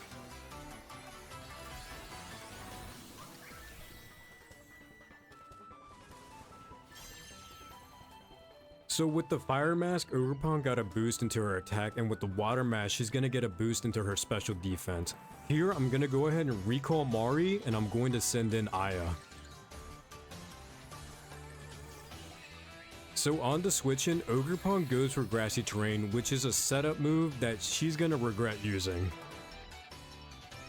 So Aya still has access to Encore, so Grassy Terrain is gonna be the one move that Ogerpon is gonna keep on using even though it fails. And this is gonna be the perfect opportunity for Aya to spam Quiver Dance so that way she can go ahead and get set up.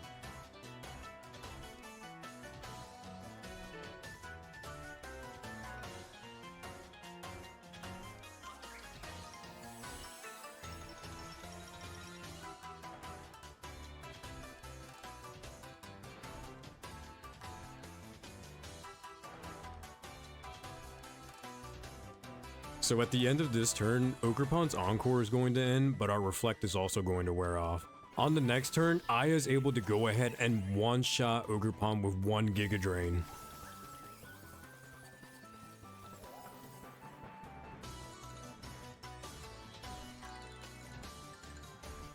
With the Water Mask out of the way, Ogerpon is going to switch over to her Rock Mask.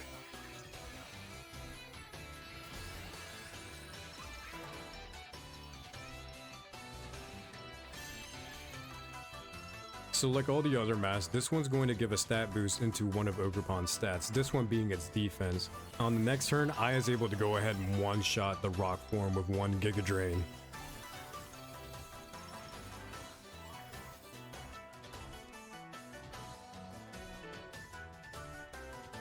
With 3 masks down, we got 1 more, and that's going to be her Teal mask, which is a grass mask.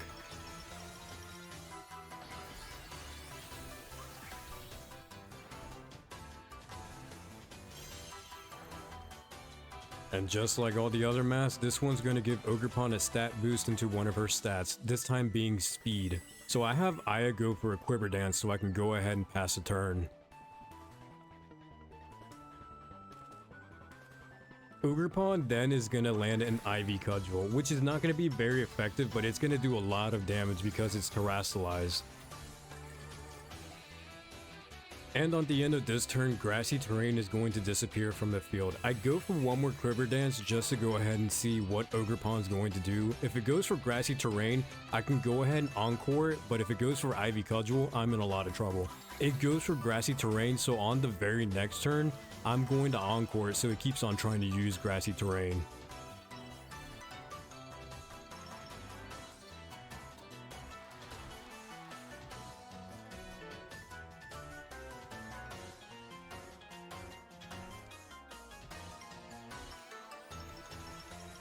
So here's the perfect chance for me to go ahead and switch out Aya and send in Scarl.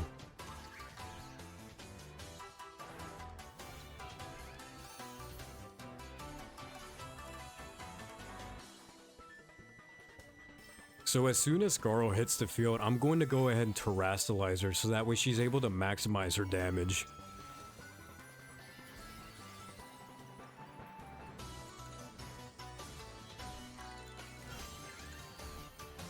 We also see here that Ogerpon is faster, but because it's an Encore, it goes for Grassy Terrain. Scarl's able to go ahead and land a Terrastal Heat Wave, and that's going to be enough to go ahead and OHKO Ogerpon. And just like that, we were able to go ahead and take out all 4 forms of Ogerpon. This was a ridiculous battle. Here, we're finally able to go ahead and catch Ogerpon, and we're finally able to go ahead and finish off Teal Mask. Now, upon capturing Ogerpon, we also go ahead and get all the masks that she has. Upon capturing Ogerpon, Carmine and Kieran come talk to us, telling us how impressive that battle was. However, Kieran does feel a little upset because he wanted Ogerpon to go with him.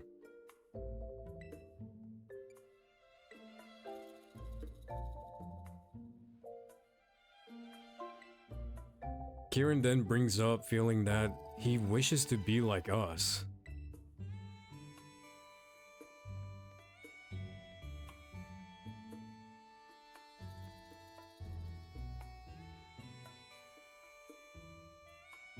Carmine then tells us that we shouldn't worry about Kieran too much. After all, he was the one that agreed to whoever won that battle became Ogerpon's partner. After that, Carmine then states that we should go ahead and head home, and we'll do just that.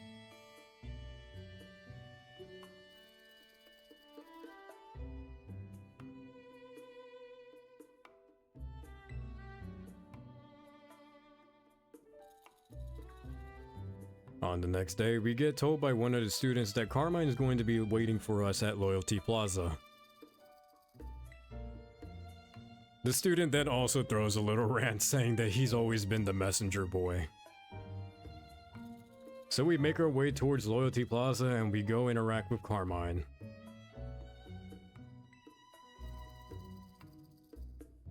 Carmine then reminisces on how the mass retrieval squad has now completed its mission with Ogerpon. But she also brings up that Kieran has shut himself in his room and he doesn't come out. Carmine then tells us that we shouldn't feel guilty or anything. It was because of her that she started to keep the secret about Ogerpon. But Kieran also doesn't take loss well, so he took it incredibly hard when he lost the battle for who Ogerpon would go with. She also brings up that she's starting to become fond now of Ogerpon, and she's wondering if Kieran has rubbed off a little on her. But not only that, she wants to go ahead and have a battle with Ogerpon being on the team.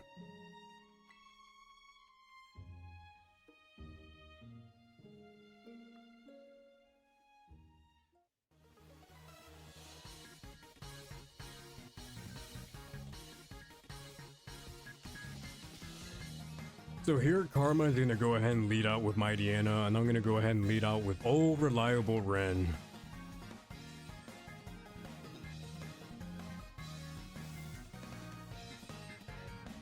Mightyana's Intimidate is going to go ahead and lower Ren's physical attack, but that doesn't really matter here. Ren's going to go for a fake out and it's going to make Mightyana flinch so it can't have a turn. Then I go right into setting up Reflect. However, this is when something very scary happens. Mightyana has Play Rough, which is super effective on Ren. So I go ahead and switch out Ren and I'm going to send in Mari.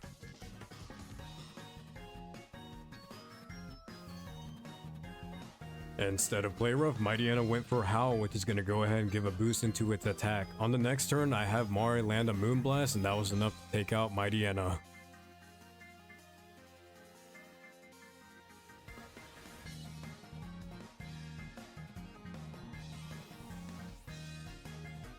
Carmine's next Pokemon is going to be Morpeko.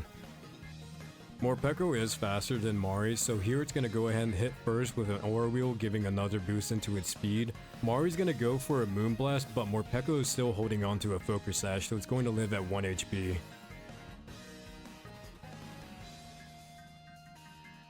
Not only that, but we also get a special attack decrease, which really doesn't matter here. On the next turn, it's going to go ahead and hit first with an Aura Wheel. That's not very effective because it's in its Hangry form. Going to get another speed boost, but Mari's able to go ahead and finish Morpeko off with one more Moonblast. Carmine's next Pokemon is then going to be Lavani. On the next turn, I'm going to go ahead and switch out Mari and send in Scarl.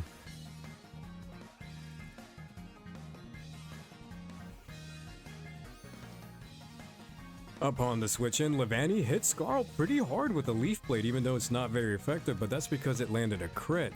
On the next turn, Scarl's then able to go ahead and OHKO Lavani with one Heat Wave. Carmine then gets ready to send out her next Pokemon, Sinistcha. Scarl outspeeds Sinistcha, however, Sinistcha is holding an Oka Berry, which lowers damage done by super effective Fire-type moves. However, one Heat Wave, even with the berry, was enough to go ahead and take out Sinistcha. But not only that, our Reflect wears off on this turn as well. Carmine's next Pokemon is going to be Ninetales. So I'm going to go ahead and switch out Scarl here and I'm going to send Ren back in.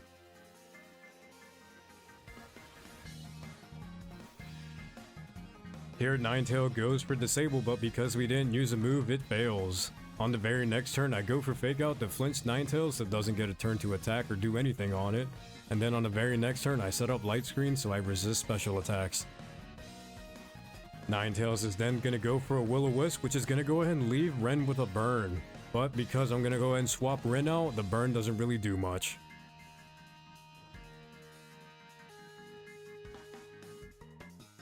On the next turn, I'm going to go ahead and swap out Ren and send Mari back in.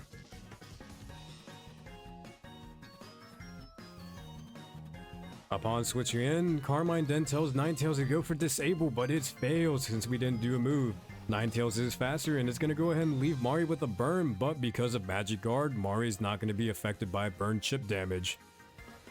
Mari here is still holding on to Meteor Beam and a Power Herb, so Mari's going to go for a super effective Meteor Beam, and because of Power Herb, it's going to be a 1-turn move instead of a 2-turn move. And with that one Meteor Beam, it's more than enough to go ahead and take out the remaining of Ninetales' HP.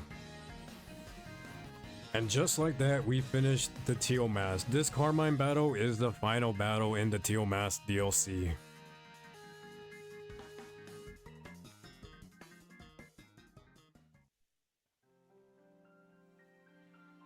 After the battle, Carmine then tells us that she's not surprised that she lost the battle, but she's almost jealous the fact that we get along well with Ogerpon.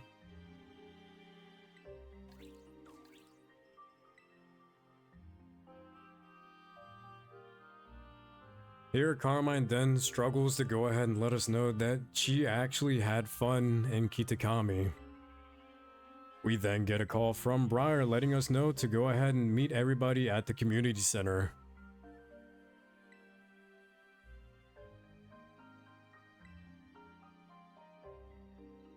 We make our way back to the community center, however, there is one person missing, that being Kieran.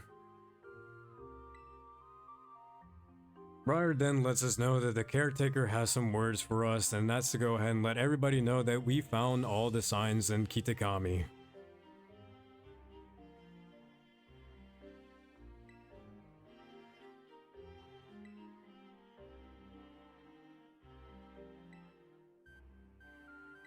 The caretaker then appreciates all of us for taking part in Kitakami's self-guiding tour and tells us that we all have a gift, which is a Kitakami mochi set.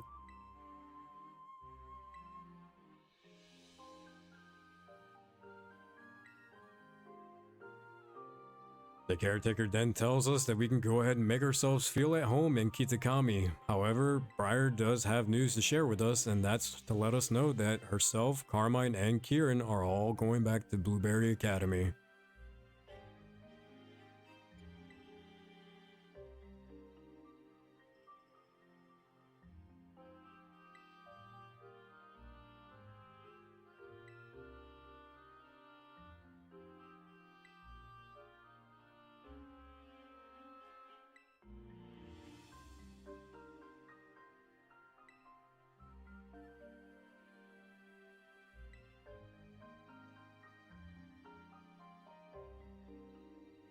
Carmine then tells everybody that at first she didn't appreciate the fact that outsiders were coming to Kitakami, but after the experience that she had with us, she enjoyed it and she actually had fun.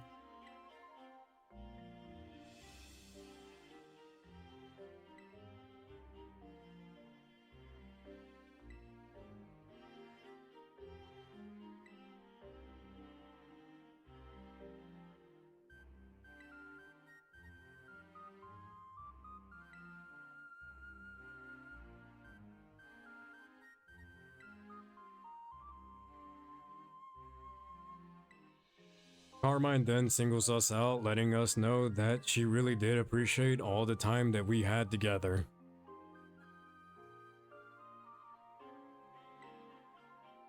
And even though Carmine is leaving right now, it's not like it's goodbye forever. Carmine also lets us know that Blueberry Academy has a lot of strong trainers and that we better visit.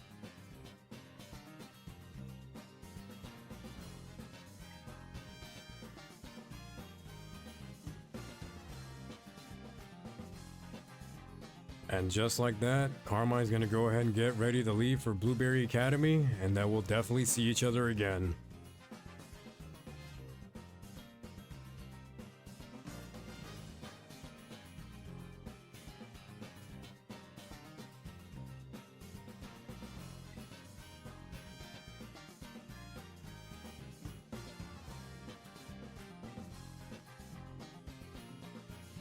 Briar then tells us that that was the wrap up to the school trip and that the caretaker will go ahead and take care of the rest of us while they go to Blueberry Academy.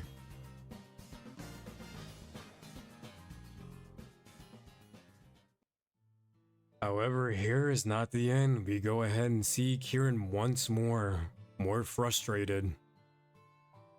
Here we see Kieran completely obsessed and becoming stronger.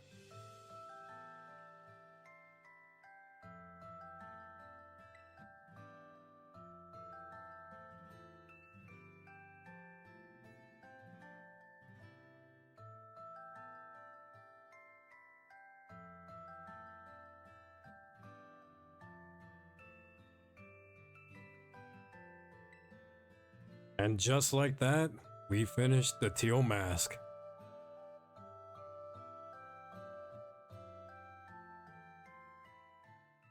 So before we can go ahead and start Indigo Disc, we make our way back to Naranja Academy where we are introduced to another character.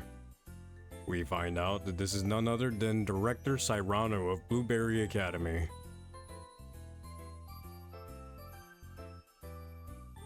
As it turns out, Director Cyrano wants us to go ahead and take part of the exchange program at Blueberry Academy.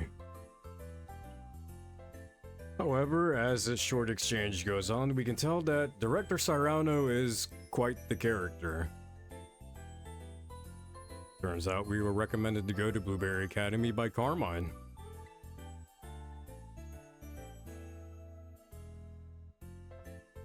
So with that recommendation from Carmine and Director Cyrano seeing us, he's impressed and we can go ahead and make our way towards Blueberry Academy.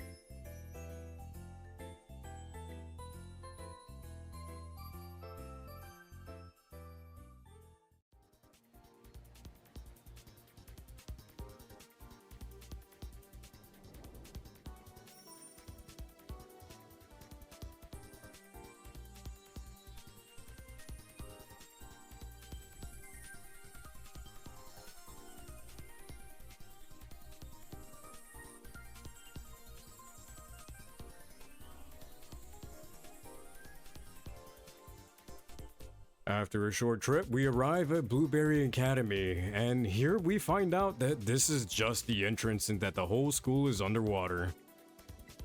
As we make our way towards the entrance of Blueberry Academy, Director Cyrano asks if we have a question. We go ahead and ask one of the 3 questions, and our questions will be answered by Lacey, one of the Elite 4 of Blueberry Academy.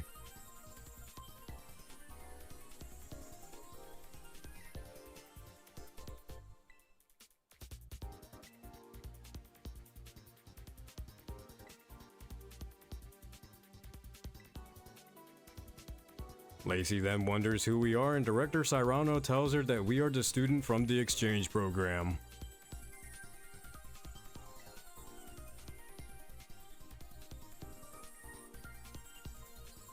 Here we also get told that Lacey does know of Director Cyrano's airhead personality. But not only that, Director Cyrano pushes all his work towards Lacey.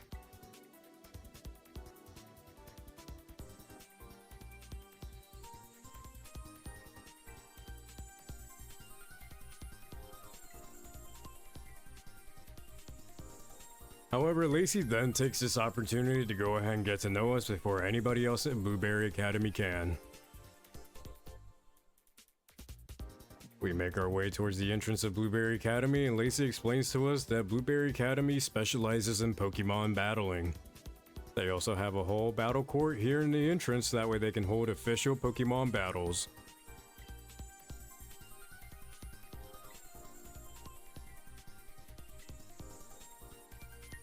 Lacey then also lets us know that Pokemon can terrestrialize here at Blueberry Academy. Not soon after, Director Cyrano then tells us that it'd be interesting for the 2 of us to go ahead and have a battle. But not only that, he also drops a little bit of a lore bit, letting us know that Lacey is the daughter of one of Unoba's gym leaders.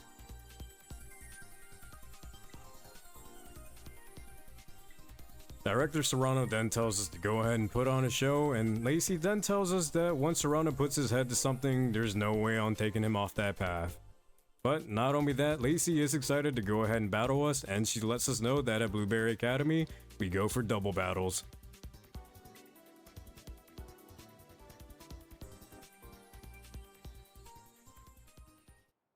And just like that, we go ahead and have our first battle at Blueberry Academy. So Lacey's gonna go ahead and lead out with Plusso and Minome, and then I'm going to lead in with Mari and the Mari pets.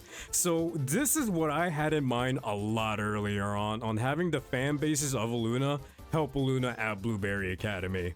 Minome's gonna go for Discharge, but Plusso has the Lightning Rod ability, so it's gonna go ahead and get an increase in its special attack. It does good damage on the Mari pets, but Mari tanks that. Plusso's then gonna go for Discharge. Minome has Volt Absorb, so it's not gonna do anything, and it does very good damage on the Mari pets, but Mari gets paralyzed from that Discharge. The Mari pets then use roleplay, so that way they get Lightning Rod, so that way they get an increase in special attack when hit by electric type moves, but Mari gets stuck in paralysis, so she doesn't move at all. Mari is, however, holding leftovers, so she's gonna heal a bit after every turn. The Mari pets are then going to go ahead and land a Shadow Sneak on Plusso to go ahead and do a little bit of damage. Minome is then going to go for Swift, but that's not going to do anything to the Mari pets because they are Ghost type. Plusso is then going to go for Alluring Voice, which is going to go ahead and take out the Mari pets. Mari is then able to break through paralysis and land a Moonblast on Plusso.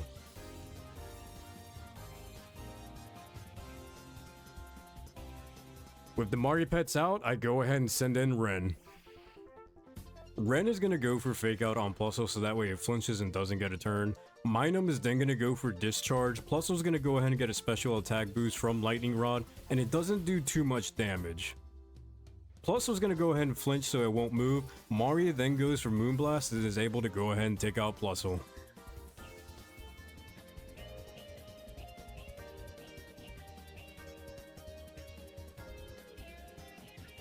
With Plusso taken out, Lacey is then going to send out Excadrill. On the next turn, I go ahead and have Ren set up Reflect so I'm more resistant towards physical attacks.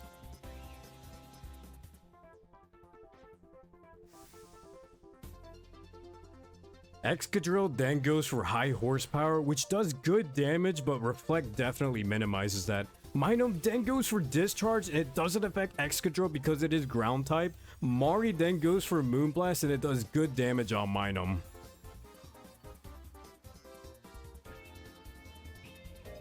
On the next turn, Minun is then going to use Helping Hand to give a boost into Excadrill's next attack. I then have Ren set up Light Screen so that way I take less damage from special moves. Excadrill is then gonna go for an Iron Head, which takes out all of Mari's remaining HP. With Mari out, I'm gonna go ahead and send in Aya. Here we find out that Excadrill is the fastest Mon on the field and is able to go ahead and take out Ren. I then have Aya go for Petal Dance, and it's able to go ahead and OHKO Excadrill.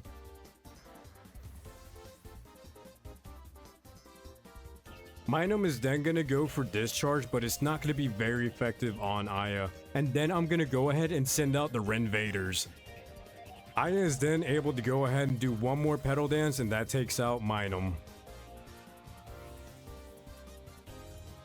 And just like that, you guys got a little bit of a sneak peek of what's coming up in Blueberry Academy.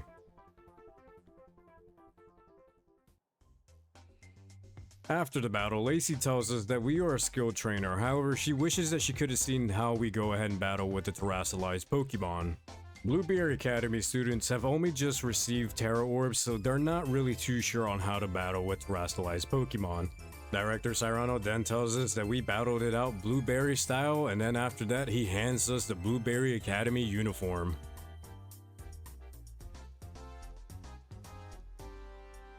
Lacey then goes ahead and tells us how we can go ahead and gain access to the terrarium. Once we go ahead and access the terrarium, we go ahead and see that all of this is underwater, but not only that, it's a huge wild zone area full of Pokemon.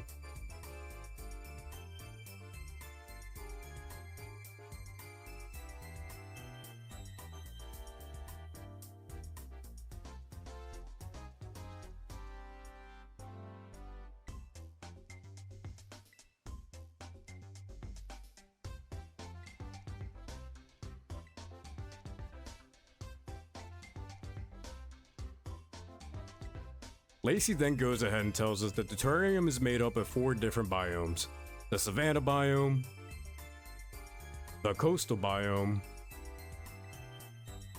the canyon biome, and the last biome being the polar biome. Lacey then explains how each biome is maintained and they all have their different species of Pokemon living in those areas. Lacey then goes ahead and asks Director Serrano how Pokemon are able to go ahead and terrestrialize in the terrarium.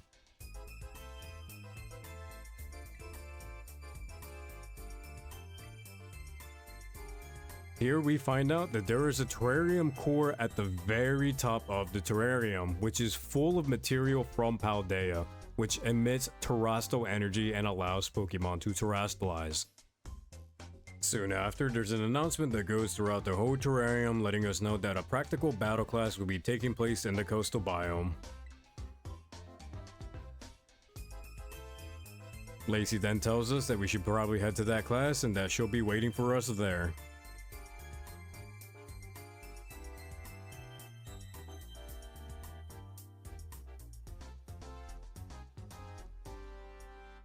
We go ahead and make our way towards the class, and here we find Lacey waiting for us.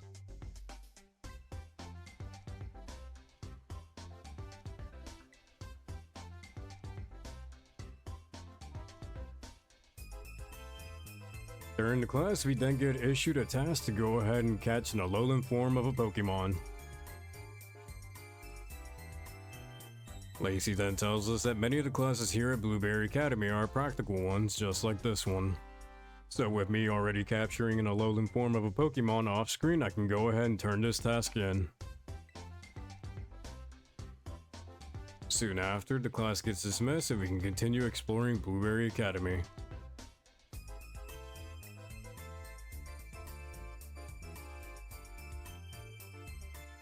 Lacey tells us that she would like to go ahead and continue the tour, however she has to go ahead and go to the club room.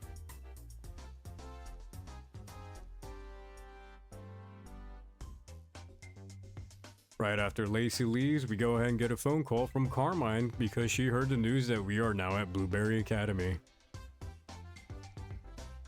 Carmine then tells us that we should go ahead and meet up, and she tells us to meet her at the central plaza of the terrarium.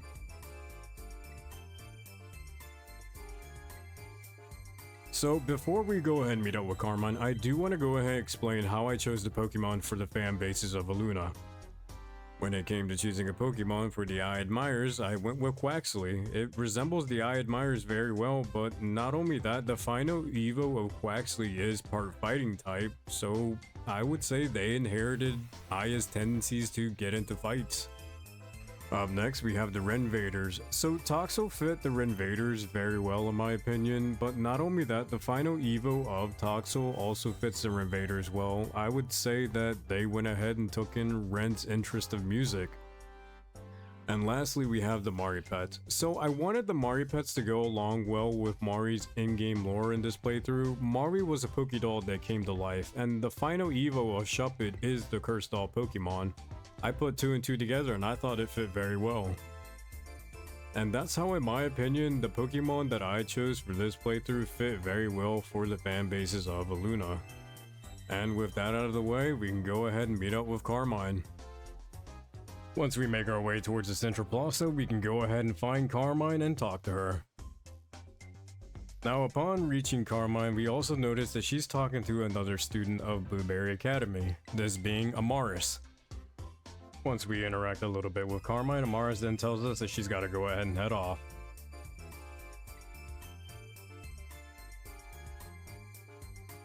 Carmine then explains to us that Amaris is one of her classmates, but not only that, it is kind of awkward for her to go ahead and see us at Blueberry Academy. Carmine then tells us that we haven't changed at all and that she's been helping out Briar with all her research in different regions. Carmine then tells us that our Pokemon have gotten stronger since the last time that we battled in Kitakami. So in true Carmine fashion, she wants to go ahead and have a battle.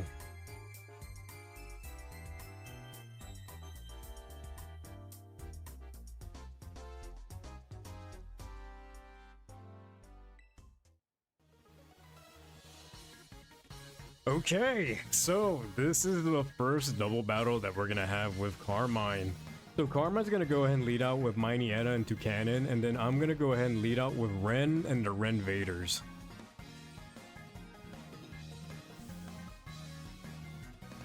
So Mightyena has Intimidate, so it's gonna go ahead and lower both Ren and the Renvaders' attack. However, the Renvaders have the ability called Rattle. Because they got hit by Intimidate, they get a speed boost. Ren goes for Fake Out on Mightyena, and then the Renvaders go for Nuzzle, paralyzing Mightyena.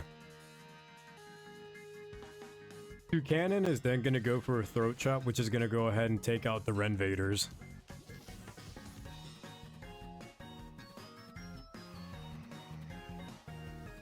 So with the Renvaders out, I'm going to go ahead and send in Mari.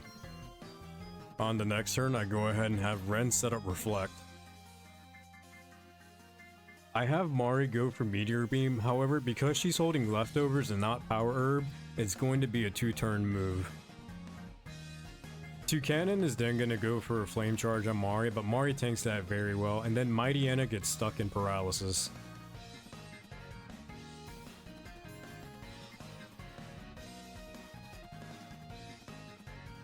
On the next turn, I have Ren go for Light Screen. On this turn, Mari is then able to go ahead and land a super effective Meteor Beam on Toucanon, taking it out.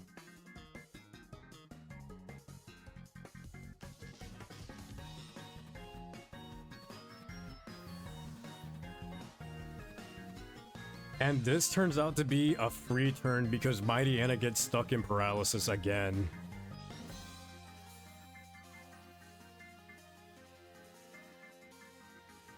The next Pokemon that Carmine sends out is going to be Scrafty. Scrafty also having Intimidate, which lowers both Ren and Mari's attack. Mari then goes for a Moonblast, taking out Scrafty in one hit.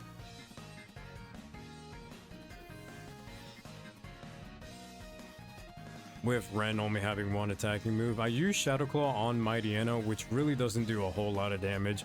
Mightyena then breaks through paralysis, landing a Super Fang on Mari, taking her down to half HP.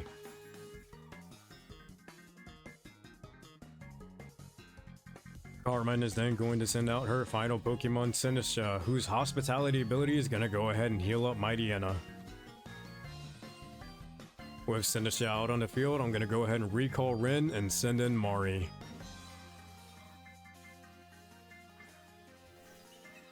Carmine is then gonna go ahead and terrestrialize. This is the first time that we see anybody from Blueberry Academy use terrestrialization.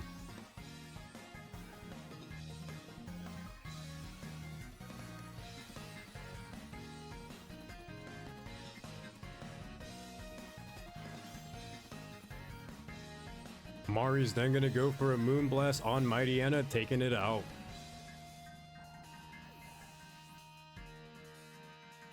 Sinistra is then going to land a Stun Spore on Mari, paralyzing her.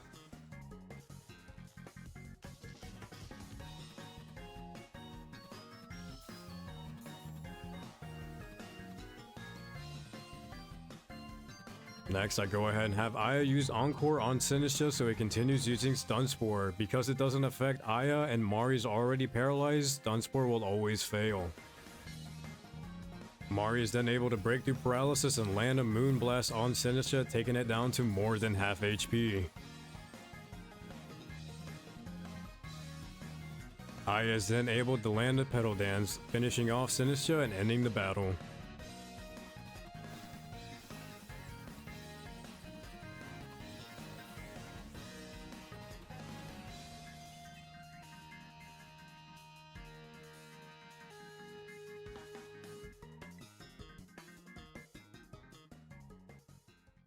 However, that's not the only thing that's going on. Here, the I Admirers are going to go ahead and evolve.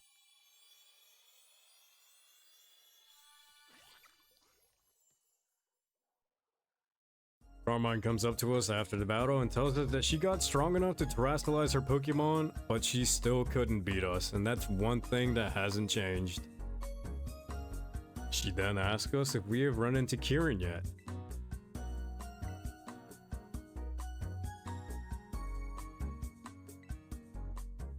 However, midway through the conversation, we go ahead and hear something. Here we go ahead and see a familiar face, and it's Kieran with a whole new look.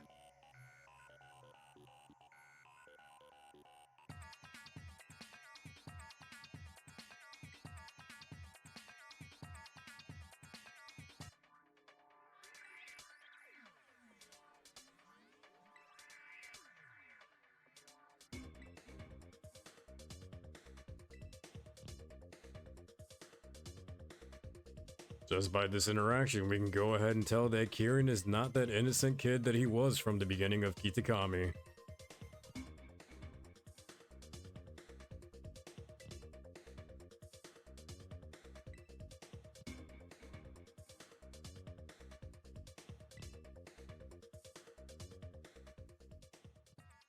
Carmine then tells us that Kieran is totally different. He looks different, he acts different, he's not the same since we left Kitakami. Not soon after, somebody else joins in on the conversation. This turns out to be Drayton, one of the strongest trainers of Blueberry Academy.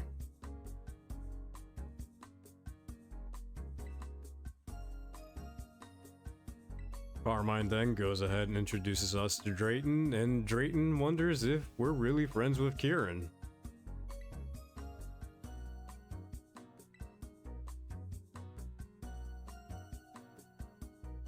And just like that, he already wants to go ahead and show us to the club room. Carmine then wonders why Drayton will want to take us to the club room, and then Drayton brings up that we haven't joined any clubs yet at Blueberry Academy, and we should probably go ahead and join his club.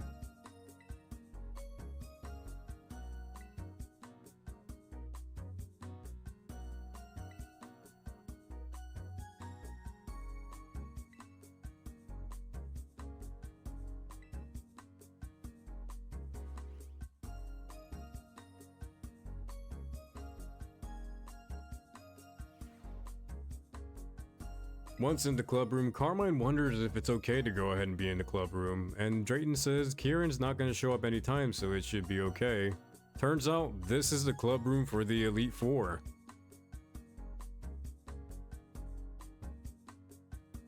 Drayton then goes ahead and explains to us exactly how the BB League works.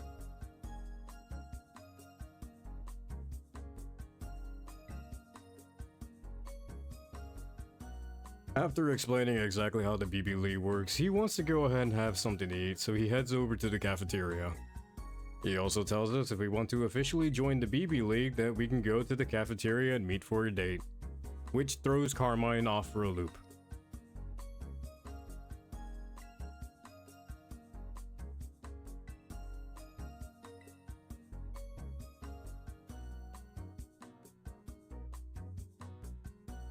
Carmine then tells us that she still doesn't feel comfortable in the club room and we should find somewhere else to talk.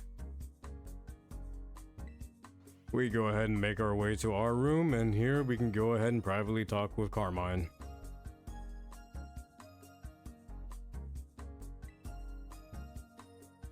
And here is where Carmine starts to open up and tell us exactly what's been going on. When we go ahead and ask about Kieran, she goes ahead and tells us that Kieran, well, is starting to scare her nowadays. Ever since that we all left Kitakami, Kieran hasn't been the same. He's definitely gotten stronger. After all, Drayton used to be the strongest student at Blueberry Academy, but Kieran is also now the BB League champion. But here Carmine starts to go ahead and wonder how exactly Kieran could have changed, but we'd stayed the same since Kitakami. So she goes ahead and tells us to go keep an eye out on Kieran. After all, we are his friend.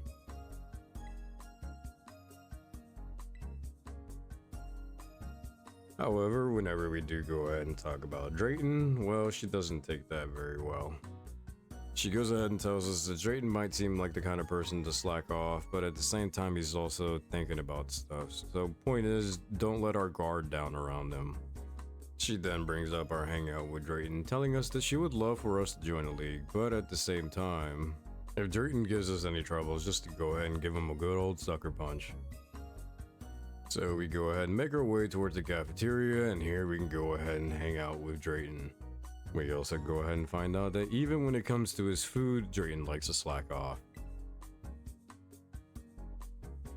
Soon after, the other members of Blueberry Academy's Elite Four also come inside to the cafeteria.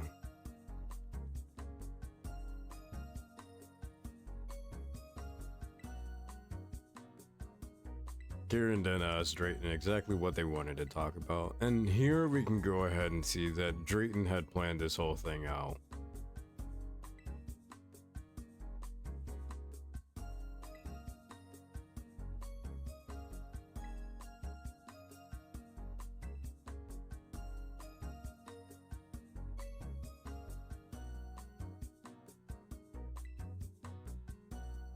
Upon seeing us, Kieran does have a surprise reaction. We tell him it's been a while, but not only that, we find out that Kieran didn't know that we were coming as an exchange student.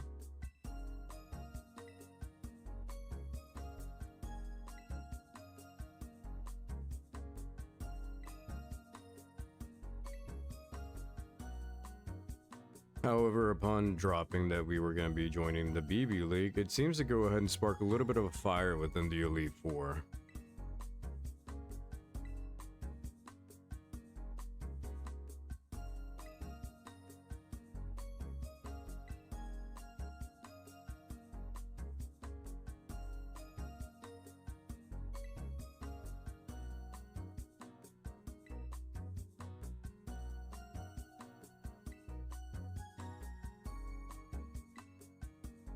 So upon all the discourse, Drayton then drops that we should go ahead and vote on us joining the BB League.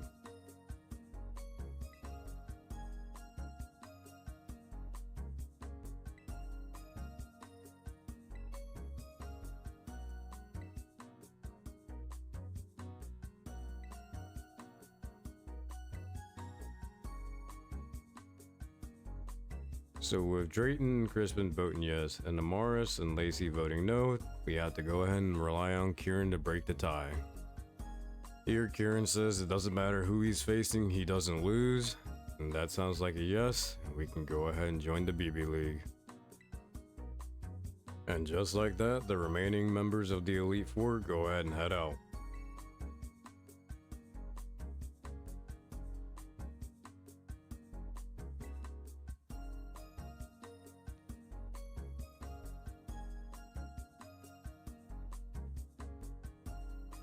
We go ahead and make our way towards the reception desk and we ask if we can go join the BB League.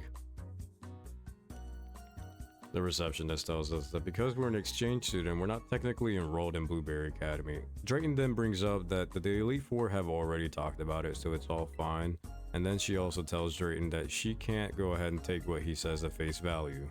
Kieran then comes in telling the receptionist that Drayton is telling the truth and that he's giving permission for us to join the BB League.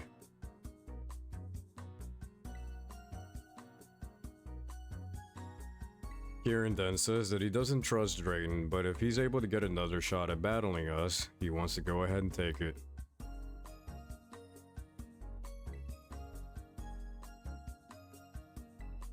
After this, Kieran then tells us that we better not go losing to anyone before we battle him. We also go ahead and see here how completely different Kieran is from the first time we saw him. This is a full 180 flip. Kieran used to be the kind of kid that didn't talk back to his sister, and here we see that he's not afraid of that anymore. Kieran then leaves telling us that he's looking forward to seeing us climb up the ranks of the BB League. Carmine then apologizes for how Kieran was acting and that was the first interaction that the two of them have had in a while. Drayton then brings up it's mainly due to the fact that he's a champion after all. However, Carmine still doesn't trust Drayton. After all, they were the ones that brought us into all this BB League drama. Drayton then sparks the fire a little bit, telling her it was all our idea.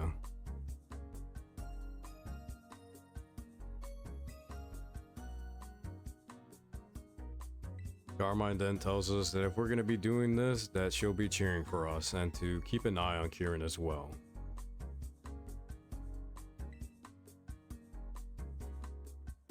And after that, our entry is accepted into the BB League and we can go ahead and take on the Elite Four. And the first member of the Elite Four I choose to challenge will be Crispin.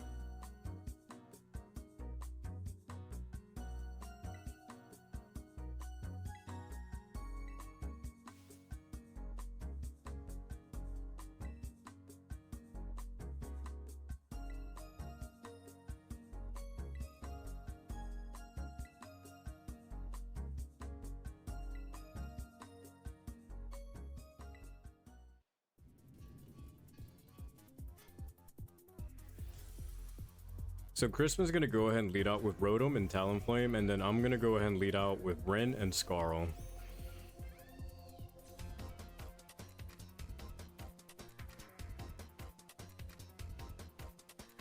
So here I'm gonna go ahead and set up Reflect just in case I take any physical attacks.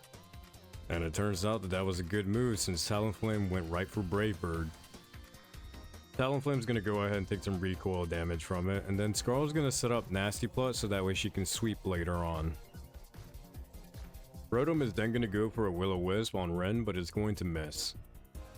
On the next turn, I go ahead and have Ren set up Light Screen just in case I get hit by any special attacks. Talonflame is then gonna go for a Sunny Day. I'm then gonna have Scarl set up a Nasty Plot, that way she's +4 in her special attack. Rotom is then going to go for a Thunderbolt, which lands on Scarl and does a decent amount of damage. I then have Ren use Encore on Talonflame so that way it continues using Sunny Day. Talonflame is going to go for a Sunny Day, but since it's already up, it's going to fail. I then Big Brain it, and I have Scarl use Roleplay on Rotom so that way Scarl gets the Levitate ability, making her immune to Ground-type moves. Rotom is then going to land a Will-O-Wisp on Ren, leaving him with a burn.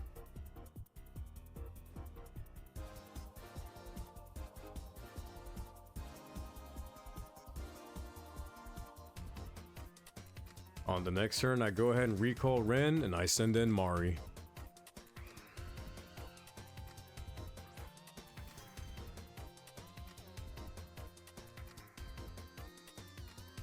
Scarl is then going to do one more Nasty Plot, which is going to max out her special attack. Rotom is then going to go for a Sun Boosted Overheat, which is going to do decent damage, but Mari's bulkiness and Light Screen help out. Rotom is also going to get a decrease into its special attack. I then have Scarl go for a Rain Dance, which will get rid of the sun. Rotom is then going to land a Will-O-Wisp on Mari, leaving her with a burn, but because of Magikarp, Mari is not going to take burn chip damage. Mari is then going to go for a Meteor Beam, and because she's holding the Power Herb, she's going to go ahead and make Meteor Beam a one-turn move.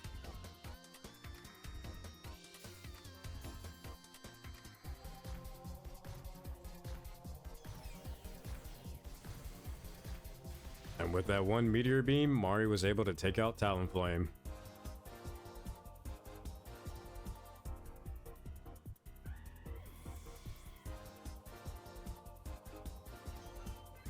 Crispin is then going to go ahead and send out Executor. So here I'm going to have Mari use Follow Me so that way she takes any hits that might be targeting Scarl. I'm then going to have Scarl use Scorching Sands on Executor, which does decent damage, but it also leaves Executor off with a burn. Rotom is then going to go ahead and use a Hex on Mari, which does a little bit more damage because she's burned, but because of the special attack decrease on Rotom, it doesn't do a whole lot. Executor is then going to land a Psy Shock on Mari as well. Executor is then going to go ahead and eat their Citrus Berry, and they have the Harvest ability, meaning that they go ahead and get access to another berry. Scarl is then going to go ahead and use another Scorching Sands on Executor.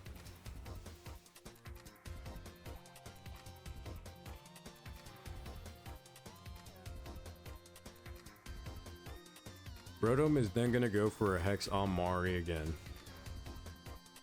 Mari then lands a Moonblast, almost taking Executor out, and then Executor is going to land a Psy Shock on Mari, almost taking Mari out.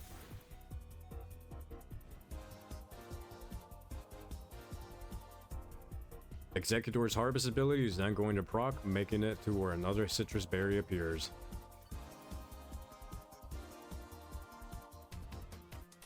I then have Scarl use one more Scorching Sands, taking out Executor.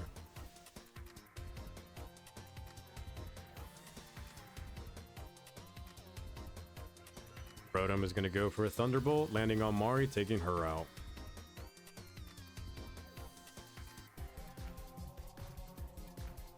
So here our Reflect is going to go ahead and wear off, and the next Pokemon I send in is going to be the I Admires. And then Crispin's next Pokemon is going to be Camerupt. I then have the I Admires go for a Rain Boosted Aqua Jet, almost taking Camerupt out, and then Scarl's able to finish Camerupt with one Scorching Sands.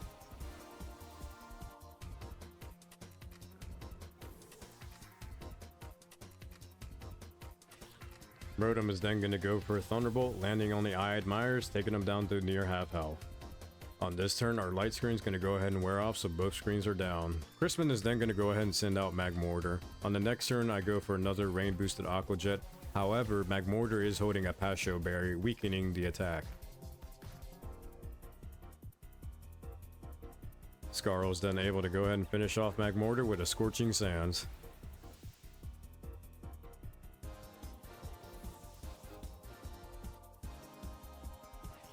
Rotom is then going to go for a Thunderbolt, taking out the I Admires.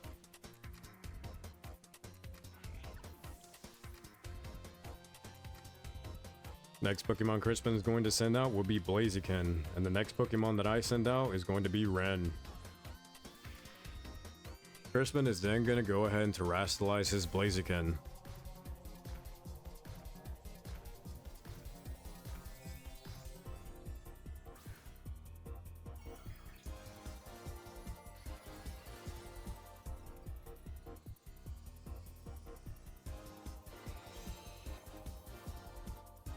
Here I'm going to go ahead and have Ren set up Reflect just in the case that Blaziken outspeeds. We find out that Scarl is faster and she's able to OHKO Blaziken with one Scorching Sands.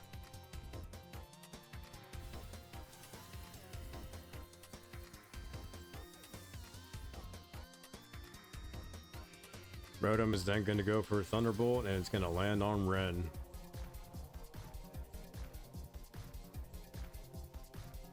On the next turn, I go ahead and have Ren set up Light Screen.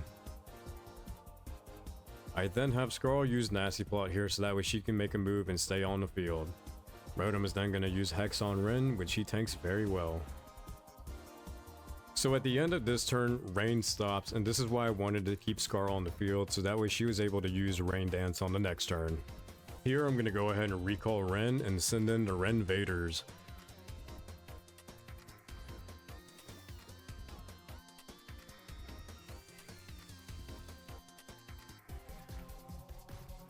Rotom is then going to use a Hex on the Ren Vaders, and they tank that very well. With the Rain being out on the field, I can go ahead and recall Scarl and send in the Maripets. The Maripet's risk ability is going to activate, and we see that Rotom has Rocky Helmet. Rotom is then going to go for a Will-O-Wisp, however it misses. I then have the Ren Vaders use Acid, and it does decent damage on Rotom. Rotom is then going to go for a Will-O-Wisp, which is going to land on the Maripets, leaving them with a burn.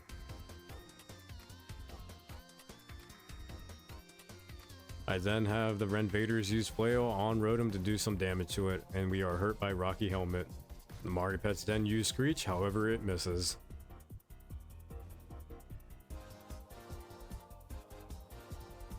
Rotom is then going to use Hex on the Maripets, which is going to do a lot more damage because it's super effective and we are burned. The Ren Vaders then use another Acid, which is going to do a little bit more damage on Rotom. The Maripets then use Spite on Rotom, so that way they can't use Hex as much.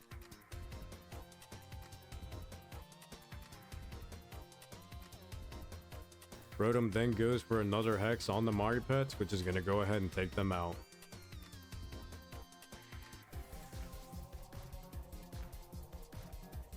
The Ren Vaders then land another Acid on Rotom. Next Pokemon I'm going to go ahead and send out will be Ren. So on Ren's first turn in, I try and go for Encore, however it fails. Rotom is then able to land a Will-O-Wisp on the Ren Vaders.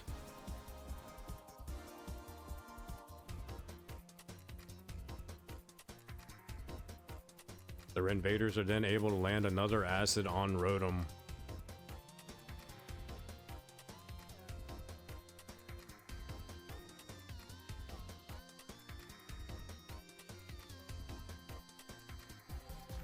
On the next turn, Ren is then able to use Encore, which makes Rotom continue using Will-O-Wisp. With Ren and the Ren Vaders both burn, Will-O-Wisp is always going to fail. The Ren Vaders are then able to land another Acid on Rotom.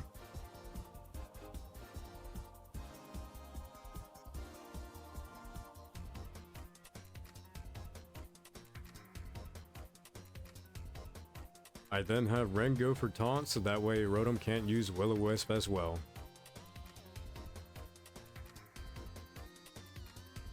The Ren Vaders go for another Acid on Rotom, which is going to go ahead and lower their special defense.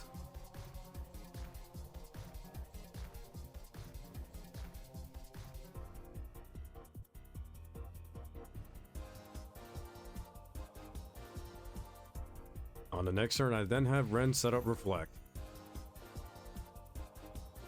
Since Rotom has no more attacking moves, it's going to go ahead and use Struggle, and that recoil damage is going to take Rotom out.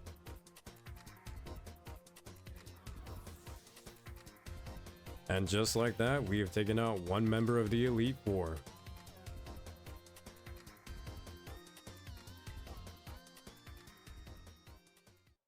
But not only that, here the Ren Vaders are going to go ahead and evolve into the low-key form.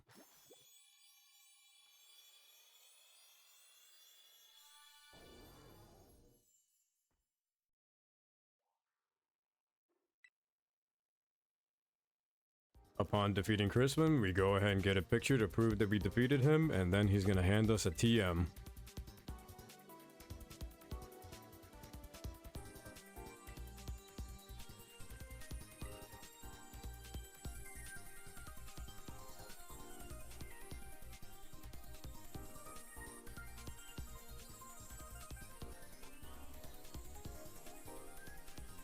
On his way out, he tells us that he doesn't know how to control the heat going on inside the BB League, but for us to go crank it all the way up.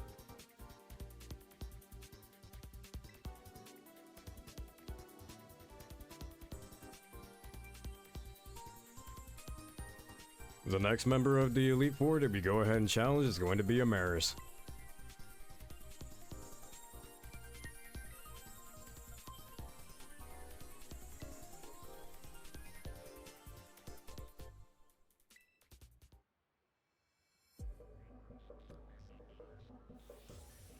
Okay, so we can go ahead and kick off the second battle. So Amaris is going to go ahead and lead out with Dugtrio and Skarmory, and then I'm going to lead out with Ren and Scarl.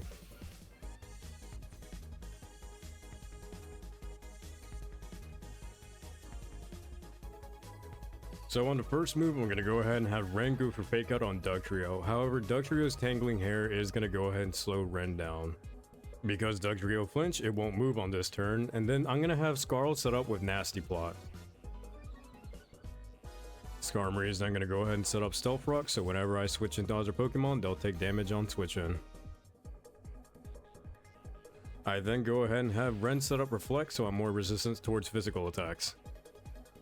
Dugtrio is then going to go for an Earthquake, which doesn't affect Skarmory, but it's super effective on Scarl. Scarl is then able to go ahead and land a Heat Wave on both Pokemon, taking out Dugtrio, but Skarmory stays alive due to Sturdy.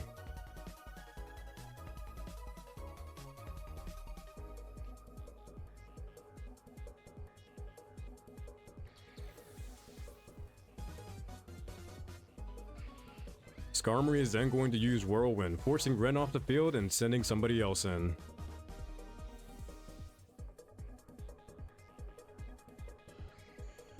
The Pokemon that gets forced out is going to be the Ren Vaders. The next Pokemon Amara sends out is Reuniclus. Scarl is then going to go for a Shadow Ball, which is going to land on Reuniclus, being super effective and taking Reuniclus out.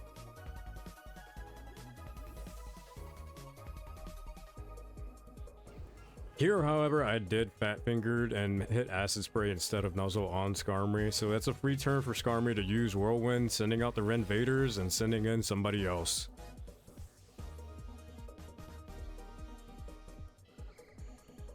And believe it or not, the Pokemon that it sends out is going to be Ren. Amaris' next Pokemon is then going to be Empoleon. Now this turn is pretty bad because instead of taking out Skarmory with Fake Out, I go for Empoleon, and then Scarl's gonna go ahead and miss her Heat Wave on both Pokemon. Skarmory then gets another free turn to use Whirlwind, this time landing on Scarl.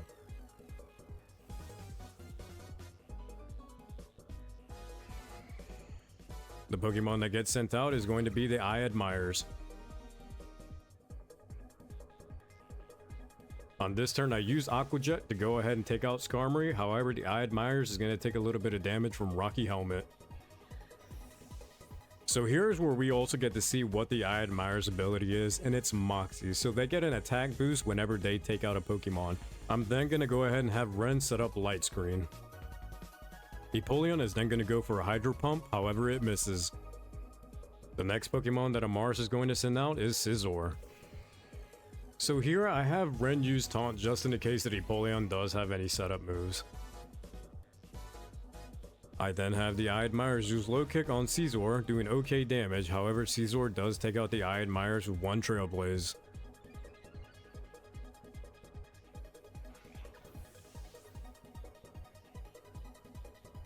Empoleon is then going to land a Hydro Pump, almost taking Ren out. With the I Admires being taken out, I'm going to send in Aya. Here, Scizor is then going to go for a priority Bullet Punch, taking out Ren.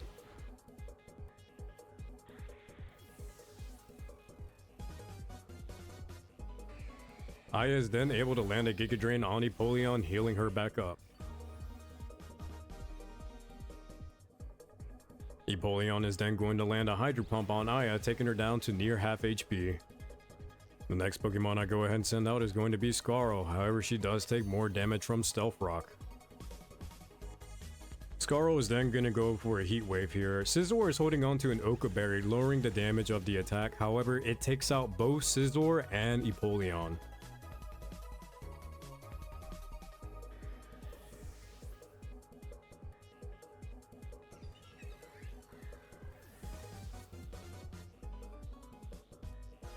Aya then goes for a Petal Dance, but with no target in sight, it fails. Amaris is then going to send out her last Pokemon, being Metagross. Amaris is then going to go ahead and terrestrialize her Metagross.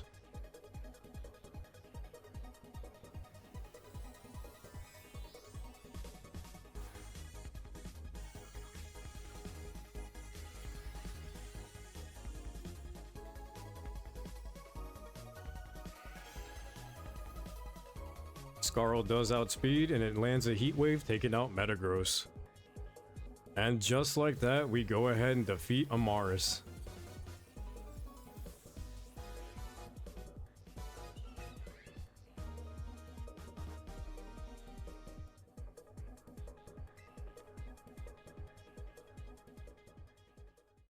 However, just like in the Crispin battle, here the Maripets are going to go ahead and evolve.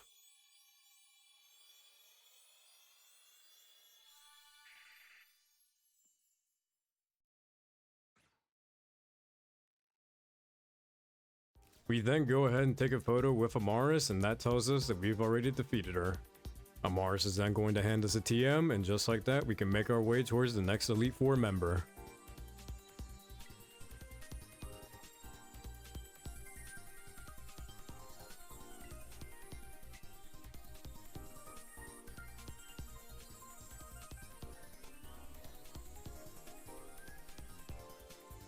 The next member that we go ahead and face is going to be Lacey. Now, Lacey is a little bit important to me because I've been having this theme in my head ever since I knew I was going to go ahead and do this run. So I absolutely cannot wait to battle Lacey.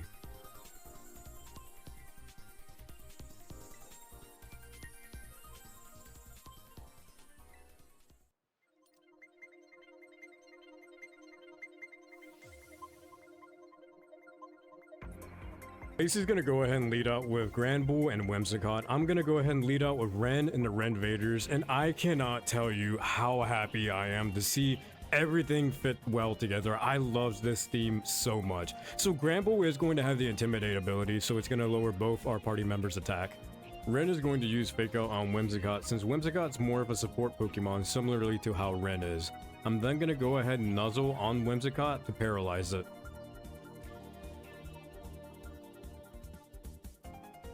Granbull is then going to use a Stomping Tantrum on Renvaders, which is 4 times effective, OHKOing it.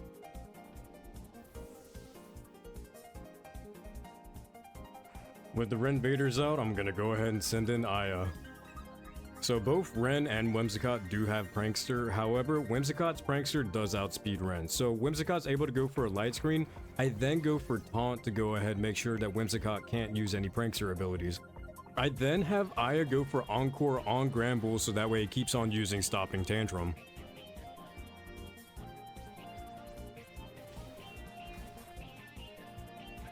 On the next turn, I go ahead and have Ren set up Reflect. And with Granbull and Whimsicott not being much of a threat, I can go ahead and have Aya set up.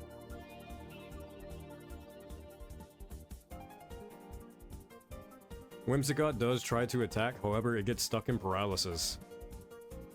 And Granbull does go for a Stomping Tantrum on Ren, however it doesn't do that much damage. On the next turn, I then have Ren set up a Light Screen. Aya is then going to have another turn to go ahead and have Quiver Dance set up.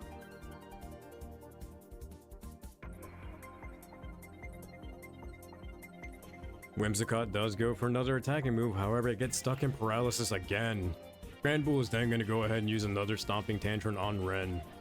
At the end of this turn, Granbull is going to go ahead and have its Encore ended. I go ahead and recall Ren and send in Scarl.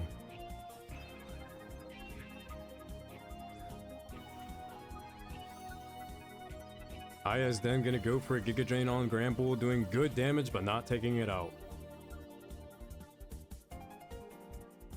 Whimsicott is then going to break through paralysis and land a Moonblast on Aya.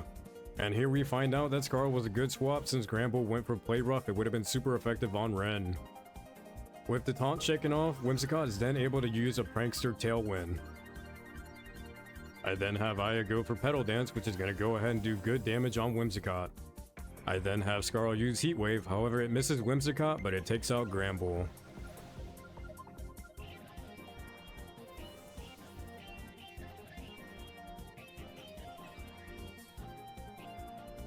Lacey's next Pokemon is then going to be Prismarina. With Aya locked in, she goes for a Petal Dance and she takes out Prismarina in one hit.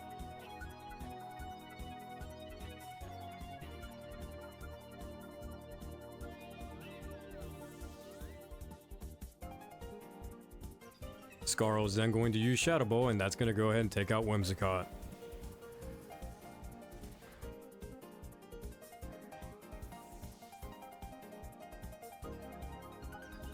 Lacey is then going to go ahead and send out her next two Pokemon, the first one being Slowbro and the next one being Alcremie.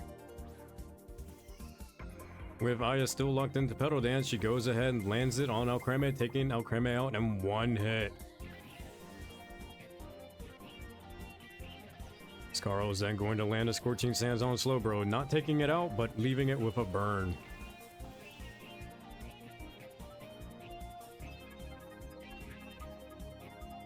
Slowbro is then going to go ahead and eat their Citrus Berry. After eating the berry, Slowbro then goes for a Shell Sidearm on Scarl, but Scarl tanks that very well. Lacey's then going to go ahead and send out her final Pokemon, Excadrill. Here we go ahead and see that Slowbro's Quick Draw is going to go ahead and make it move first. However, Lacey is going to Terrastallize her Excadrill here.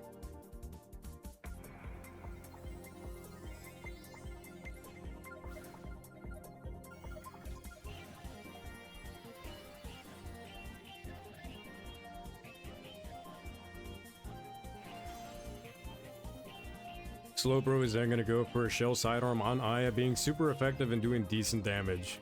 Excadrill is then going to go for an Iron Head on Aya. Aya is living and she stays on the field and she's able to land one more Petal Dance, OHKOing Excadrill.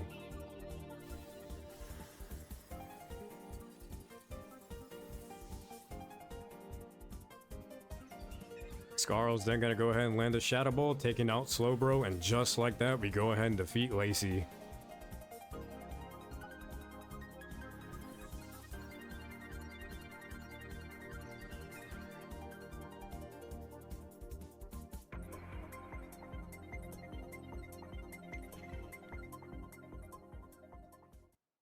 And just like all other battles, here the I Admirers are going to go ahead and have their final Evo.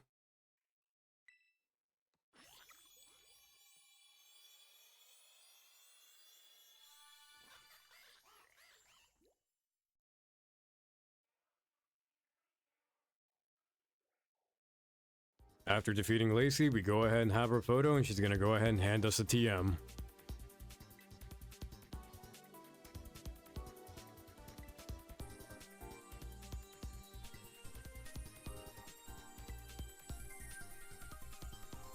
With Lacey defeated, we can go ahead and face the final member of the Elite Four.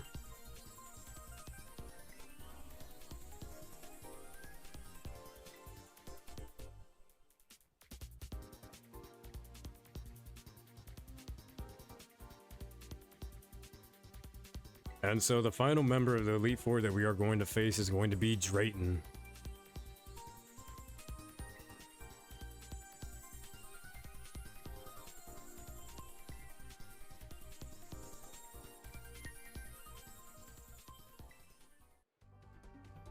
Alrighty, this is the last member of the Elite Four that we are going to face. After this, we can face Champion Kieran. So Drayton is going to go ahead and lead out with Dragonite and Flygon. I'm going to go ahead and lead out with Ren and the I Admirers.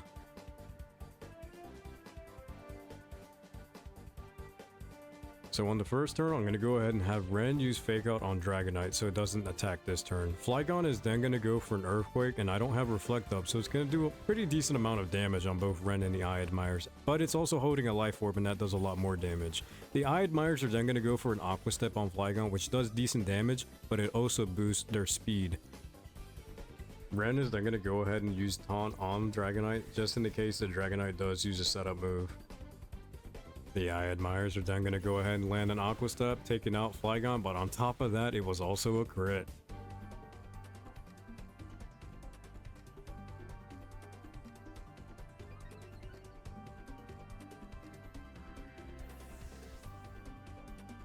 Upon defeating Flygon, the I Admirers are going to go ahead and get a Moxie boost.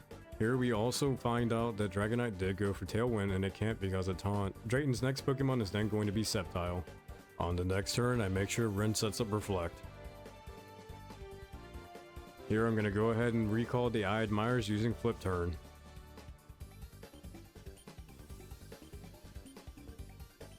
With the I Admires out, I go ahead and send in Scarl. I find out that this is a good swap in because Sceptile goes for Leaf Storm, which would have been super effective on the I Admires. On top of that, Dragonite also goes for a Thunder Punch. On the next turn, Dragonite is going to go for an Extreme Speed on Scarl, which does decent damage. I'm then going to have Ren set up Light Screen. I'm then going to have Scarl use a Dazzling Gleam on both Sceptile and Dragonite.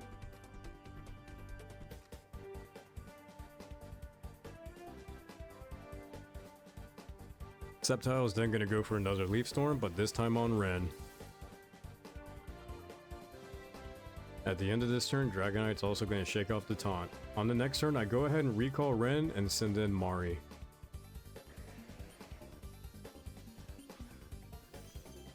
Dragonite is then going to go for another Extreme Speed, which Scarl tanks very well, living in red HP, and then she uses a Dazzling Gleam, which takes out Dragonite.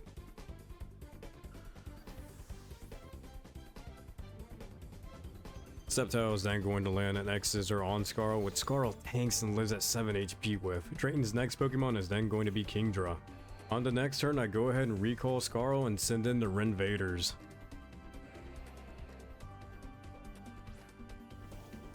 Sceptile goes for another X-Scissor, but the Renvaders tank that well. Kingdra is then going to go for a Hydro Pump, but it misses. Mari is then able to go ahead and use Life Dew to heal up the Renvaders and herself. Next, I go ahead and have Mari use Follow Me so that way she can tank all incoming attacks. Sceptile is then going to go ahead and use another Leaf Storm on Mari, but due to all the special attack drops, it doesn't do as much damage. Here, Kingdra is also going to go ahead and set up Rain Dance, which is going to give it a boost into its speed because of Swift Swim. I then have the Renvaders go for Boom Burst, but believe it or not, out of everybody, it crits Mari. So here the Renvaders are holding Throat Spray, which activates upon using a sound-based attack, which was Boom Burst, so the Renvaders get a boost into a special attack. On the next turn, Kingdra then goes for a rain-boosted Hydro Pump on the Renvaders, almost taking them out. Sceptile is then going to go for an Acrobatics on Mari.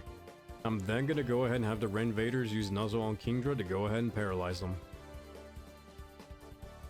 Mari is then able to use Life Dew to heal up the Renvaders and herself.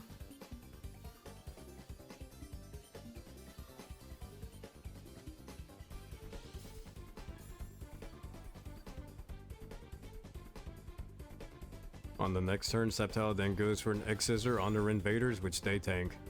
Kingdra is then going to go for a Hydro Pump, which takes out the Renvaders.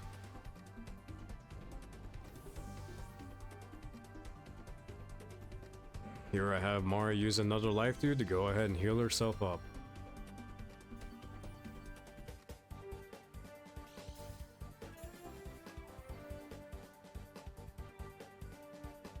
With the Renvaders out, I'm going to go ahead and send in the Mari Pets. With their Frisk ability, we can see that Kingdra is holding an Expert Belt, and the Sceptile is holding a Weakness Policy. On the next turn, I have the Mari Pets use Shadow Sneak on Sceptile, taking it out.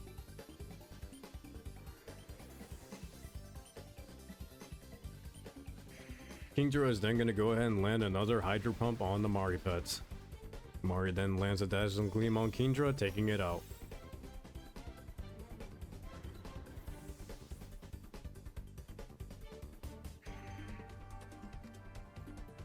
Drayton's next Pokemon is then going to be Archaludon and Haxorus.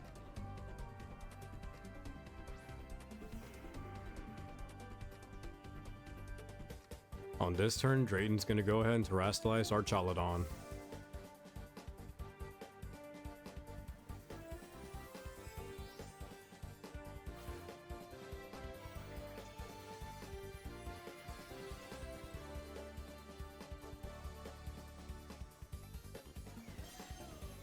But here I'm also going to go ahead and Terrastallize Mari.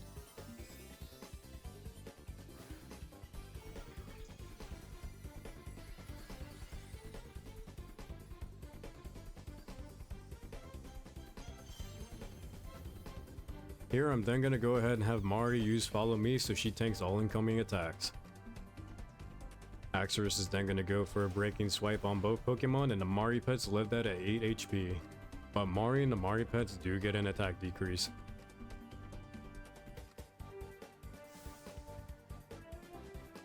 Archaludon is then gonna go for an Electro Shot, which is a 2-turn move, but in the rain it becomes a 1-turn move. Electro Shot is then going to be targeted on Mari, which she tanks pretty decently. Here I'm then going to go ahead and have the Mari pets use Skill Swap, so that way we go ahead and take away the stamina ability from Archaludon.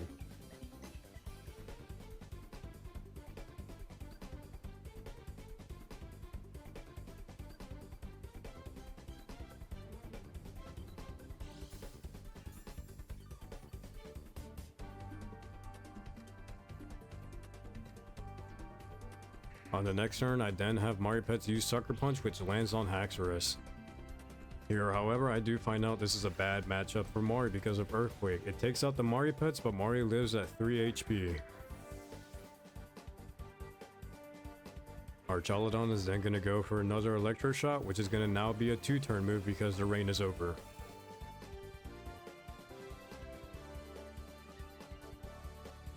Mari then lands a Dazzling Gleam, which does pretty good damage to both Pokemon, almost taking out Haxorus.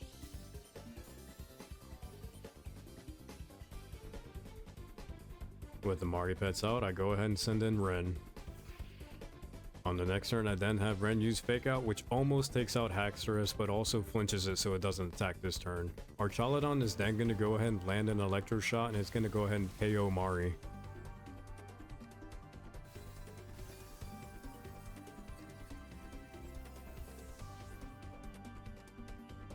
With Mari out, I'm going to go ahead and send in the I Admires. I then have the I Admires use Aqua Jet so they can go ahead and knock out Haxorus.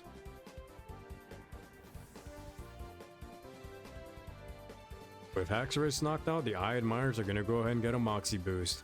I then have Ren set up Light Screen.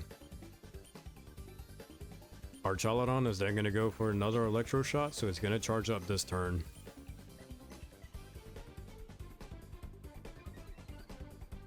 On the next turn, I then have Ren use Taunt just in the case that Archaludon does have a setup move. Here I have the I Admires use Low Kick, which almost takes out Archaludon, and then Archaludon is going to be able to knock out the I Admires.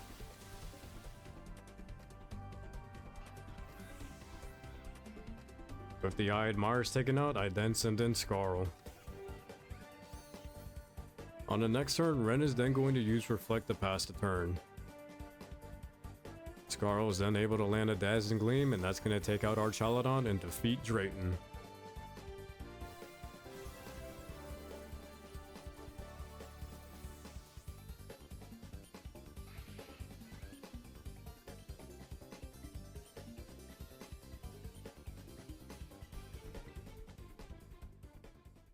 We go ahead and take a photo with Drayton, and then he's also going to go ahead and give us a TM. But just like that, we have risen through the ranks, we have beaten the Elite Four, and all that's left is to defeat Champion Kieran.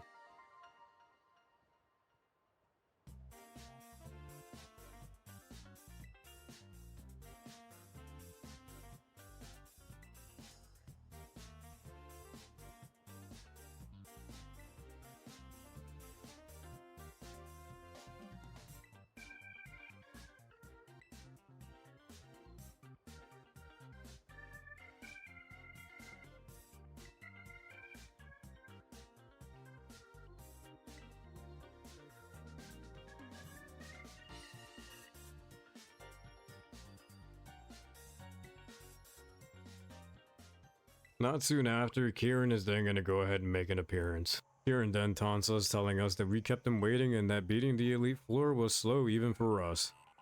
Kieran is now then ready to go ahead and tell us to settle who is the strongest between the two of us.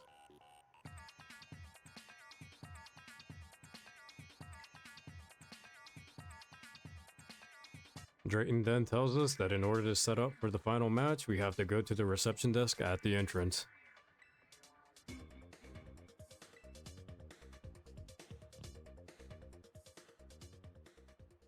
Once we make our way back to the entrance, we can go ahead and get everything set up to face Kieran.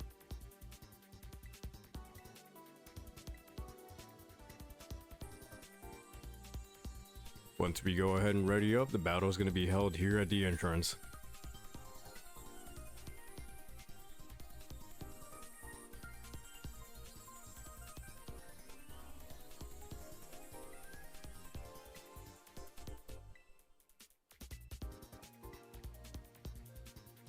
Once Kieran appears, we can go ahead and battle each other face to face.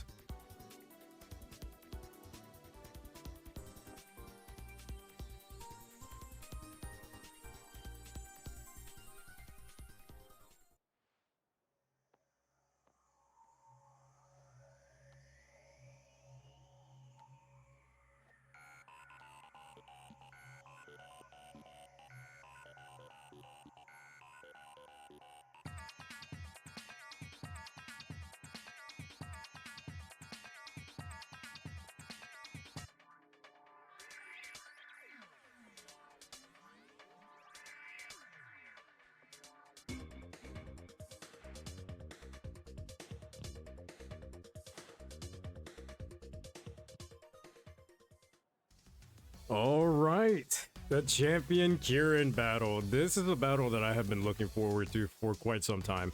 So Kieran is going to go ahead and lead out with Politoed and Dragonite. I'm going to go ahead and lead out with Ren and the I Admires.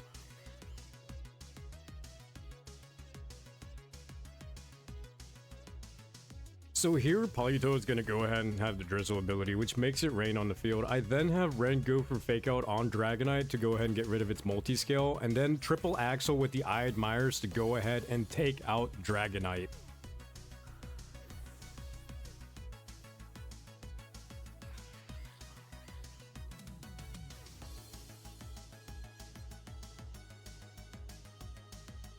So because the I Admires went ahead and took out Dragonite, they're going to go ahead and get a Moxie boost. Politoed is then going to go for a Weather Ball on Ren, and because I don't have Light Screen up, it's going to do a lot of damage.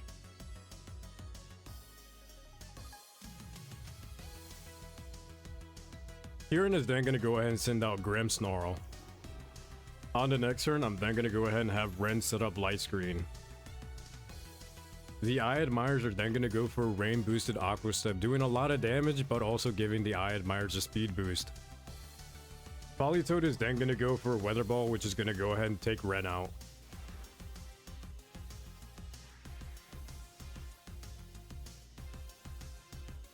Grimmsnarl is then going to go for a Spirit Break, almost taking the I Admires out.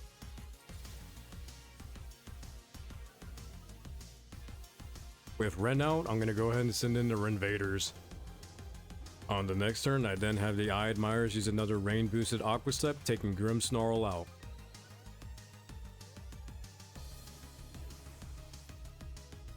With the I Admires taking Grimmsnarl out, they're going to go ahead and get another Moxie boost.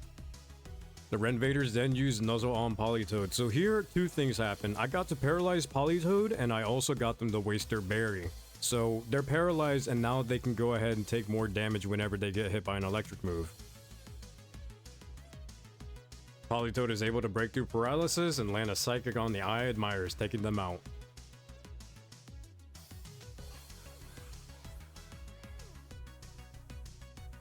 With the I Admires out, I'm going to go ahead and send in Mari. Kieran is then going to go ahead and send out Porygon Z. Here, Porygon is going to go ahead and land a Life Orb Hyper Beam, taking out the Renvaders. Now, for those who don't know what Life Orb does, it goes ahead and makes your attacking moves deal more damage, but at the cost of some HP. Here, I was going to go for Life Dew, however, because Mari's HP is already full, it fails. Politoed is then going to go for another Weather Ball, which is going to do decent damage on Mari. With the Renvaders out, I'm going to go ahead and send out my Scarling Sona. I bet you guys were wondering if I forgot about the Scarlings. I didn't. So I've always had this thought of having my Scarling, which is based off of this Pokemon, go ahead and helping out here. So here I'm going to have my Scarling Sona's Dragon form appear. Upon taking the field, they're going to go ahead and take out the rain with Harsh Sunlight. On the next turn, I then go ahead and use Protect. Because Porygon Z landed a Hyper Beam last turn, they must take this turn to recharge. I then have Mari use Meteor Beam, and because they're holding the Power Herb instead of a 2-turn move, it's going to be in 1 turn.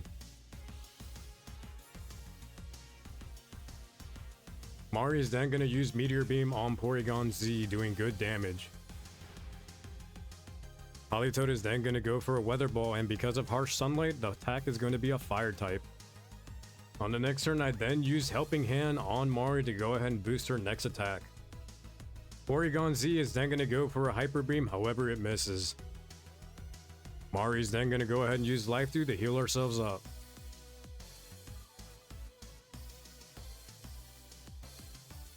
Here, Politoed is going to go ahead and use another Weather Ball on Mari. On the next turn, I then go ahead and use Protect again. Porygon Z is then going to go ahead and use Hyper Beam, lands on Mari, taking her out.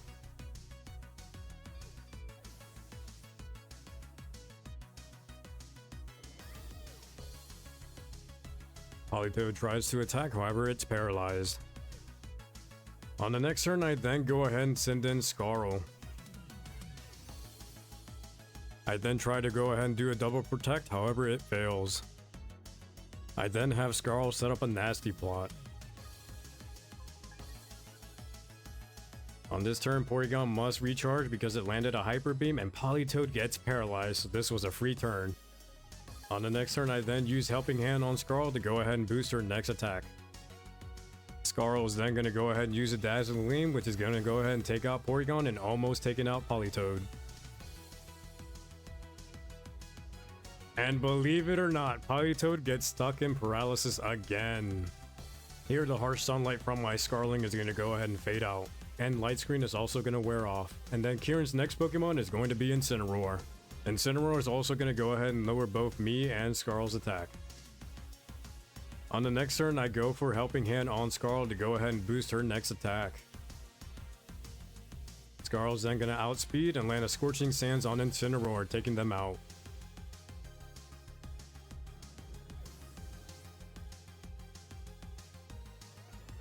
Politoed is then going to break through paralysis and land an Ice Beam on my Scarling Sona.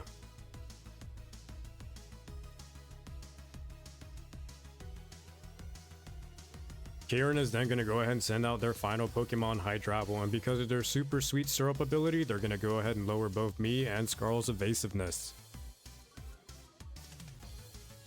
On the next turn, however, Kieran is also going to go ahead and Terrastalize.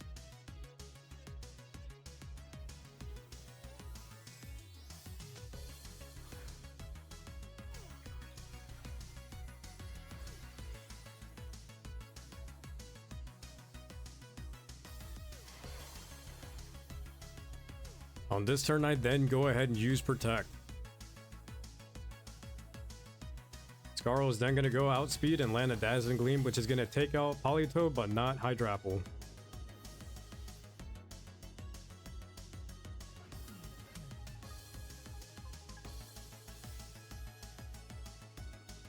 Hydrapple then goes for Fickle Beam, but because of Protect, it doesn't land. On the next turn, I then use Helping Hand on Scarl. And Scarl is then going to use one more Dazzling Gleam, taking out Hydrapple. And just like that, we go ahead and defeated Kieran. So this was a rather interesting battle. I was a little intimidated by Grimmsnarl and Incineroar, but here we can see that the fan bases of Iluna and Iluna were able to go ahead and take care of it.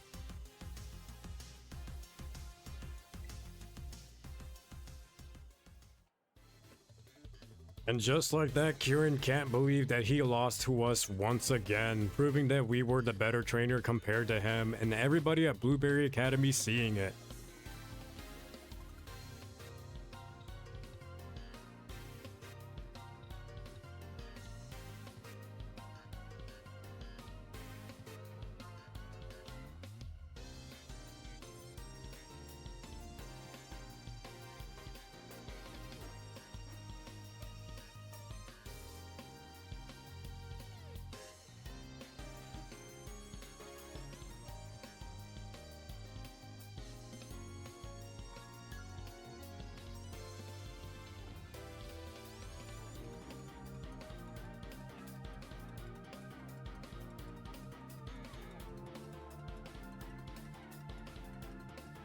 Drayton then walks up to us, congratulates us, and tells us there's a reward for people reaching champion rank just like that, and it's a Master Ball.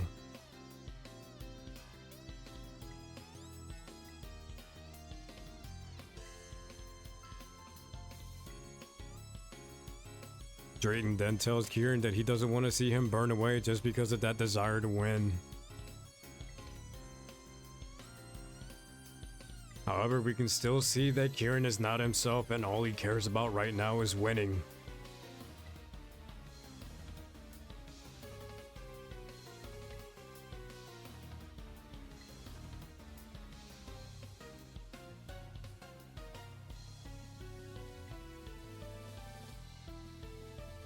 However, Lacey then interrupts us, letting us know that there is a bit more of a situation because we are crowned champion.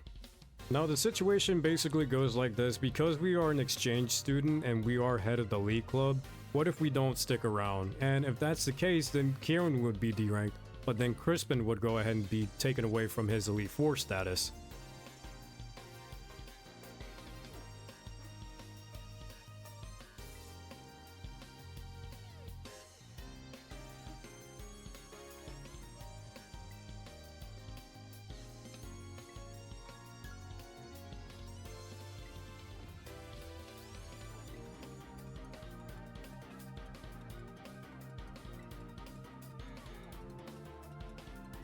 Lacey then says that she would like to go ahead and hear from Kieran himself. However, in between this interaction, we do get interrupted by an announcement.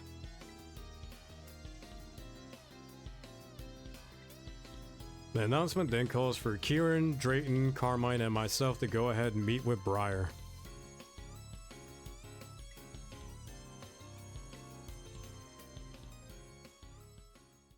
After that announcement, we all make our way towards Briar.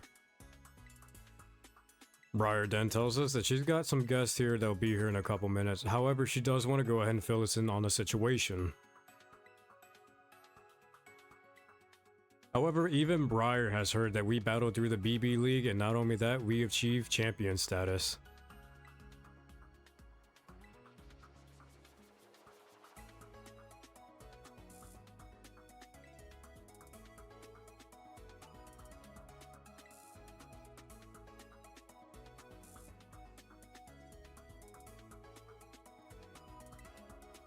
Briar then informs us that she wants all of us to join her on a trip to Area Zero.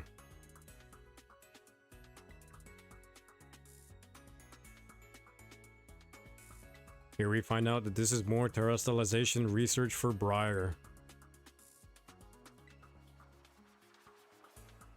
But not only that, Briar also hopes that she can find Terraropagos. Here we also see who the special guests are, and it turns out to be Gita and Rika. Gita explains to us that they have the possibility that dangerous Pokemon are escaping Area Zero. However, there is nobody at their Pokemon League that's capable of studying Area Zero. However, Briar is capable of studying that, and that's really what her main research is all about.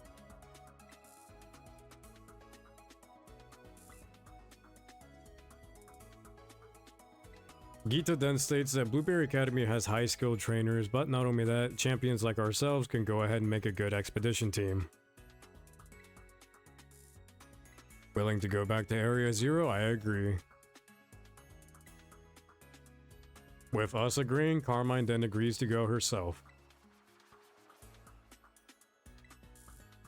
However, here Drayton doesn't want to go.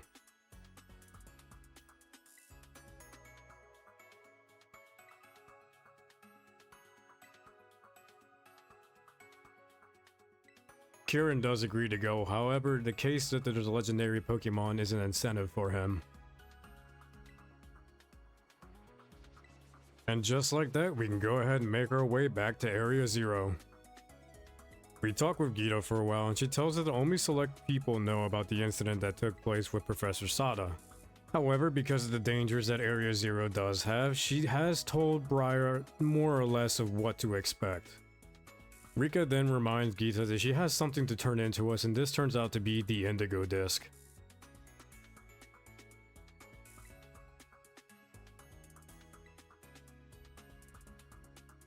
We then find out that this is a disc that some researchers from Area Zero had turned in. With Gita not knowing what the purpose of it, because we are making our way towards Area Zero, we might as well go ahead and have it on us. After finishing our talk with Geeta and Rika, we can go ahead and make our way to talk with Briar and make our way towards Area 0. Briar then asks if Carmine and Kieran are feeling up to it, and they both agree to it.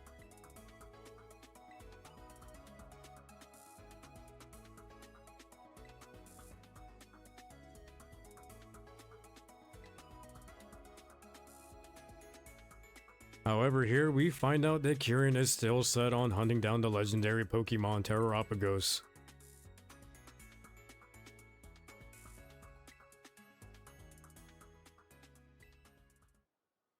We then make our way towards Area 0, and here we can find out how excited Briar is to finally be here.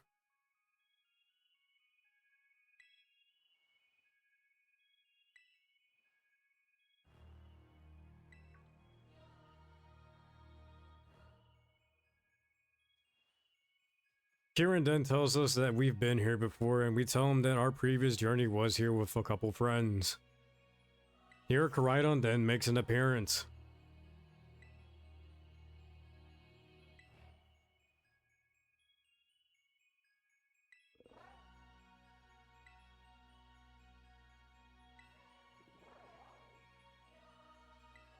Briar then says that while Koraidon is an intriguing specimen, it's not the Pokemon that she's looking for. However, what she's looking for is even deeper in Area 0. Here we have to go ahead and keep in mind that the deepest that we've gotten to in Area 0 is the Zero Lab.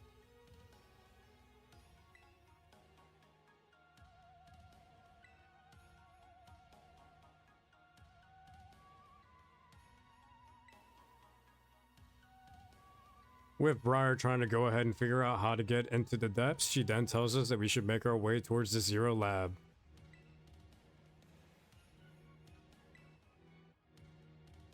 Upon reaching the Zero Lab, we then go ahead and see everybody else's reaction.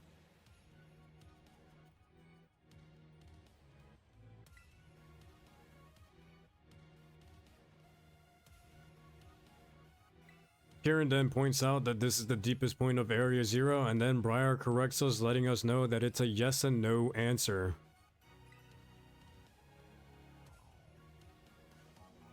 With everyone trying to go ahead and figure out how to gain access to the Zero Lab, Kieran then points out that the gate is closed.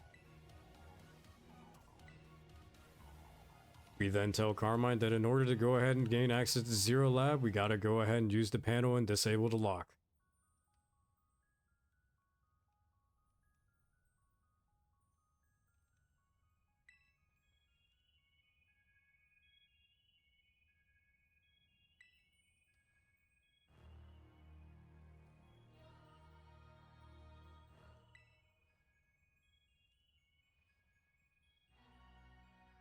We then make our way towards the control panel to see if we can go ahead and disable the lock.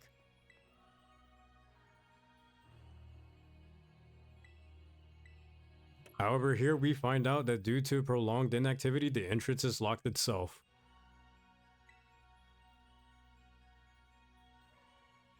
Briar then wonders how we were able to gain entrance to the Zero Lab before, and we explain to Briar that Professor was here as well, and she instructed us on how to open the lock.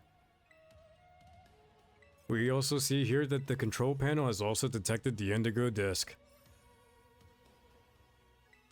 With us inserting the Indigo disc, we then have greater privileges to go deeper into Area 0.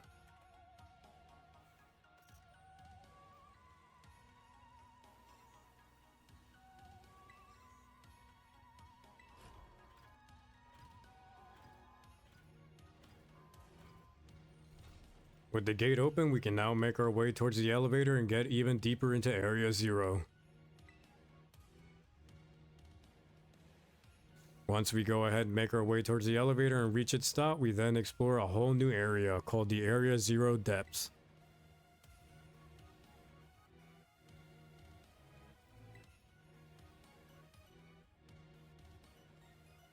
As we explore more of the Area 0 Depths, we then go ahead and see something blocking our path. We then go ahead and spot a wild Terra Glamora.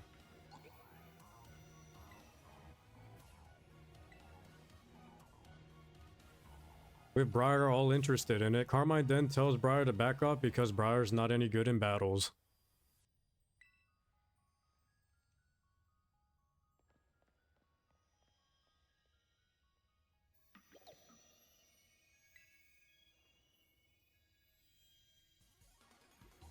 Upon initiating the battle with the Wild Terra Glamora, I go ahead and send out Ren. However, we find out here that this isn't just any normal Wild Terra Pokemon. This is a Stellar Terra.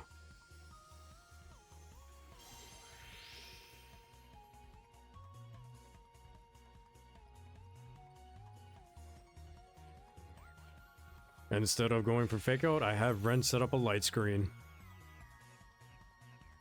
Glamora is then going to go ahead and use a Sludge Wave, but because it's Stellar type, it's going to be a Stellar Sludge Wave. I'm then going to go ahead and recall Ren and send in the I Admires.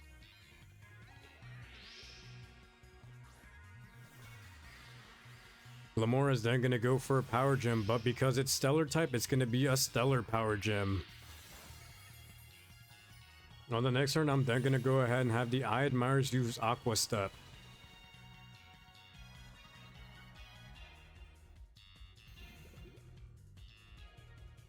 Here we also go ahead and break Glamora out of Terastallization. On the next turn, we can then go ahead and finish off Glamora with one more Aqua Step. So to go ahead and explain exactly how Stellar type works, basically the Pokemon keeps their typing, but they get a one-type Terra boost into any different type of attack move.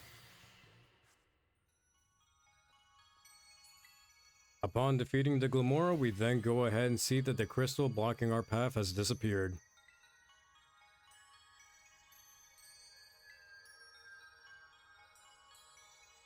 Here Briar then confirms that the Glamora we just saw did indeed have the Stellar type.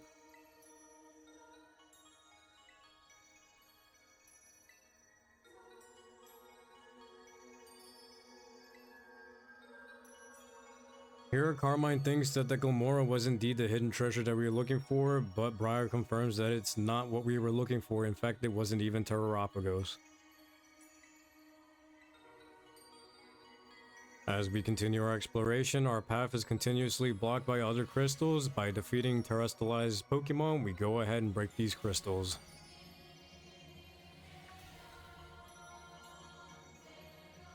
After a good while, we can go ahead and make our way towards the depths of Area Zero, and here we can go ahead and see Terrapagos.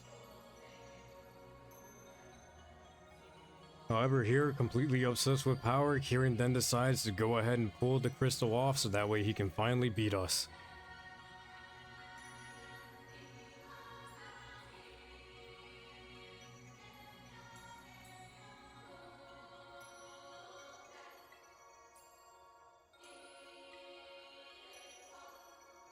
After Kieran tells Carmine to shut it, he then says that we had everything that he wanted. Strong Pokemon, can be friends with anyone, Ogre Pawn.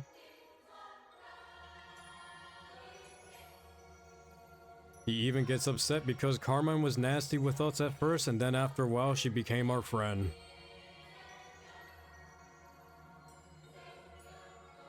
Kieran then tells us that he's got nothing, he's done everything to the best of his ability, and he still loses.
Now, upon capturing Terrapagos, Kieran then wants to go ahead and have a battle.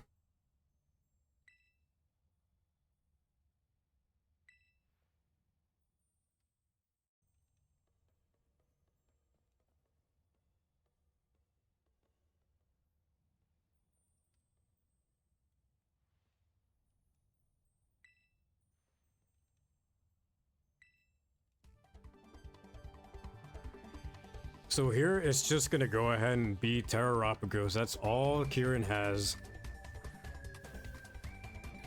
First Pokemon I'm gonna go ahead and send out is going to be Ren.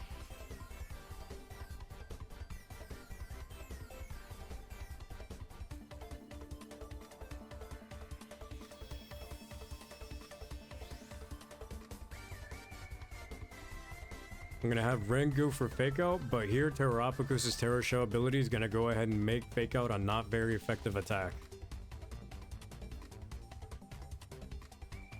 On the next turn, I'm then gonna go ahead and have Ren set up Light Screen. Terrapagos is then gonna go for an Earth Power, which Ren tanks pretty decently. On the next turn, I'm gonna go ahead and send Ren out and send in Aya.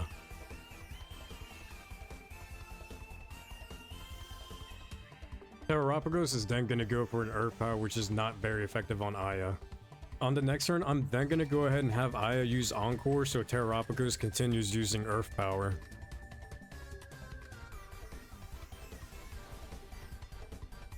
With Terrapagos continuously using Earth Power, I can go ahead and have Aya set up Quiver Dances.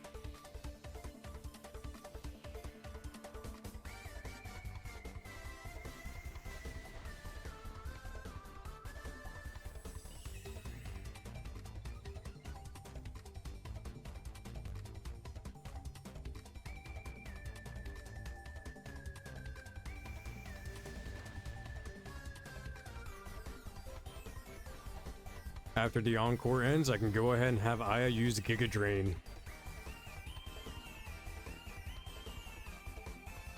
Here, however, Terrapagos is going to go for a Zen Headbutt, doing decent damage on Aya, but Giga Drain heals all that back up.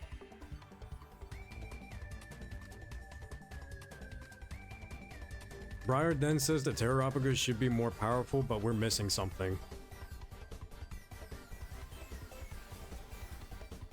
Aya can then finish off Terrapagos with one more Giga Drain. And just like that, we defeated Kieran even with Terrapagos. Here you're also going to see that Aya's holding Shell Bell, which is going to give her an extra heal even after Giga Drain.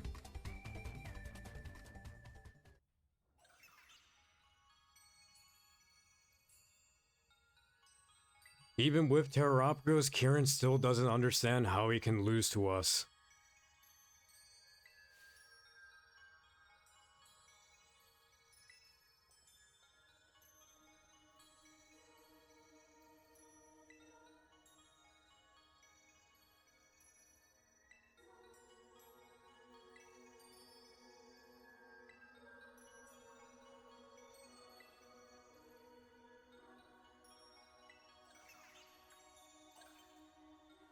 Briar then realizes that Terrapagos is made out of terrestrial energy, so in order to maximize Terrapagos' power, it has to be terrestrialized.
With Terrapagos now out of control, we have to go ahead and have a battle. I go ahead and lead out with Ren, and Carmine's gonna send out Sinistra.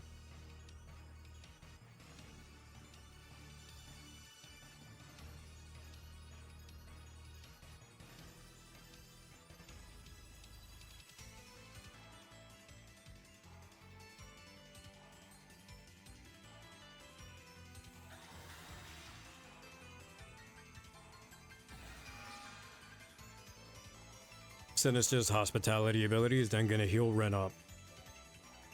On the first turn, I have Ren set up light screen. Terrapagos is then gonna go for Terra Starstorm, which is gonna do a lot of damage, but not only that, it gets a crit on Ren. Sinistra is then gonna go for Matcha Gotcha, which isn't gonna do a whole lot of damage because of the shield.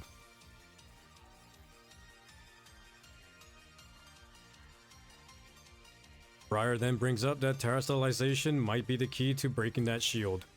On the next turn, I then go ahead and have Ren set up Reflect. Terrapagos is then going to go for another Terra Starstorm.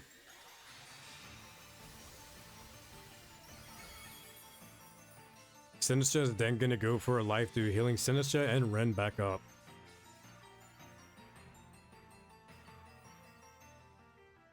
On the next turn, I go ahead and recall Ren and send in Aya.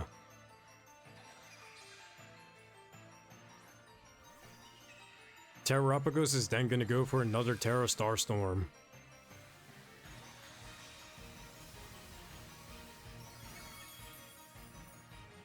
Sinistra is then going to go for a Matcha Gotcha.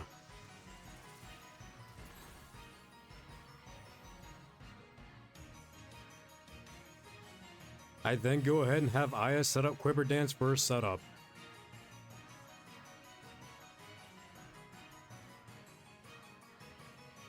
Terrapagos is then going to go for a Zen Headbutt on Sinistra. Sinistra is then going to go for another Matcha Gotcha.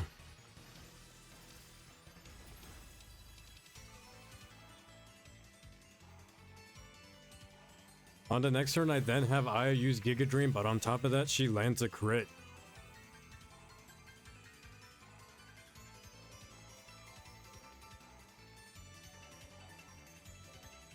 Terrapagos is then going to use another Terra Starstorm, however, it lands a crit on Aya and it takes out Sinistra.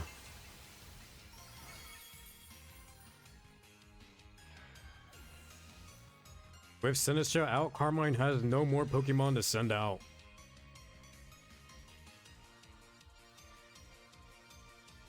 On the next turn, I then go for another Giga Drain to heal Aya back up.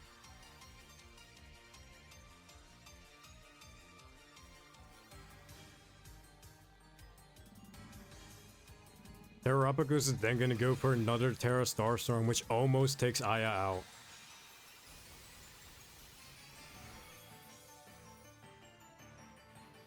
Briar then tells us that we can go ahead and Terrastallize, so on the next turn I'm going to Terrastallize Aya and use Giga Drain.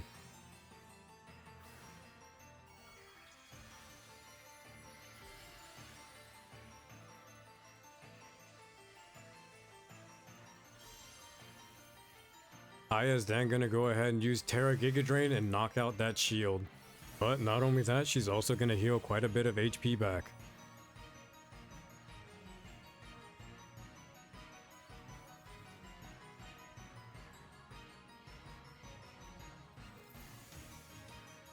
Here we go ahead and break Terrapagos' shield, however it's going to steal our Terrestrial energy and gain another shield.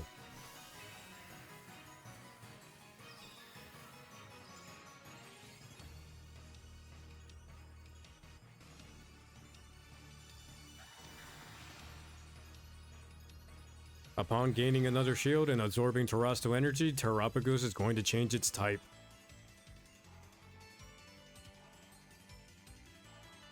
Carmine then tells Kieran to go ahead and help out, however Kieran is stuck in a state of shock. I then go ahead and have Aya use Petal Dance so that way I can Terrastallize in a couple turns.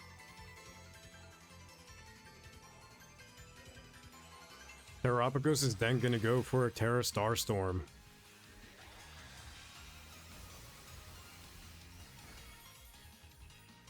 On this turn, however, Light Screen is going to wear off, so Terra Starstorm is going to do a lot more damage. Aya continues attacking with Petal Dance, and she can heal a bit back up from Shell Bell, but not as much. Terrapagos is then going to use another Terra Starstorm, and this one's going to take Aya out.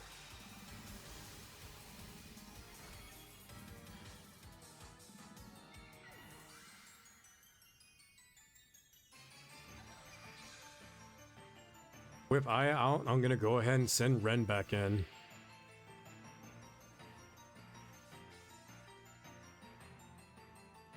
Instead of terrestrializing, I'm going to go ahead and have Ren set up screens. Terrapagos is then going to go for another Terra Starstorm, but with Light Screen up, it doesn't do as much damage.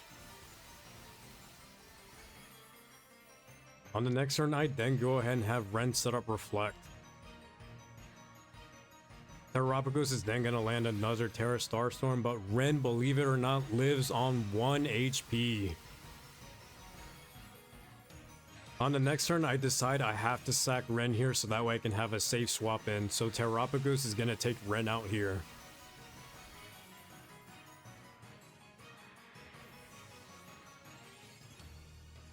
With Ren taken out, I'm going to go ahead and send in the Maripets. So the Maripets are somewhat of a slow Pokemon, so I have to set up Trick Room before I attack. Here, Terrapagos is going to use Terra Starstorm, but the Maripets tank that pretty decently. With Trick Room now being set up, the Maripets are going to be faster than Terrapagos. Here I'm going to go ahead and terrestrialize the Maripets, and they're going to use Phantom Force. However, Phantom Force is a 2-turn move, but the Maripets are holding a Power Herb, which means it's going to be a 1-turn move.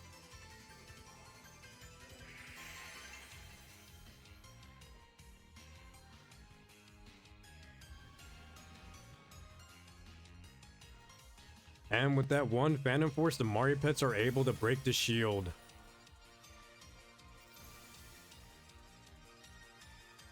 However, here Terrapagos is going to go ahead and steal Terrestrial Energy and gain another shield.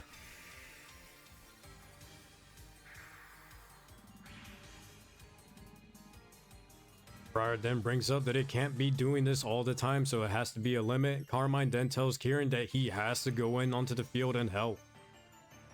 Here, Kieran feels like he still can't help anybody, so we have to go ahead and cheer him on.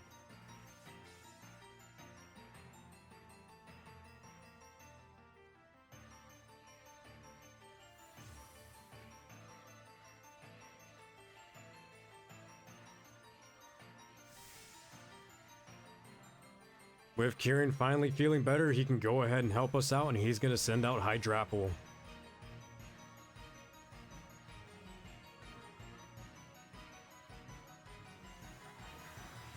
Terrapagos is then going to gain another shield and change its type.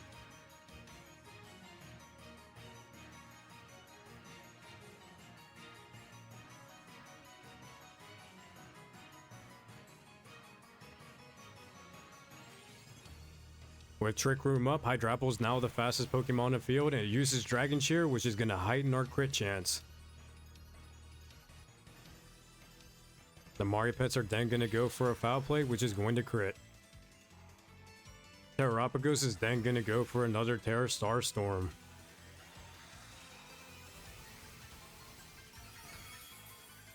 On the next turn, Hydrapple is then going to go for a Body Press, and the Maripets are going to go for another Foul Play.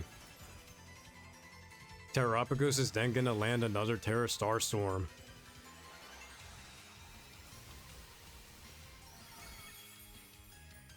On the next turn, I'm going to go ahead and terrestrialize and have the Maripets use Phantom Force.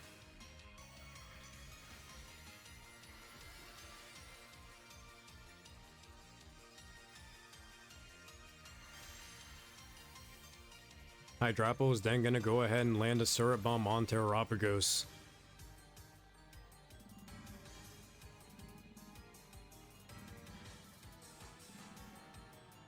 Terrapagos is then going to go for a Terra Starstorm. It's going to miss on the Maripets, but it's going to attack Hydrapple.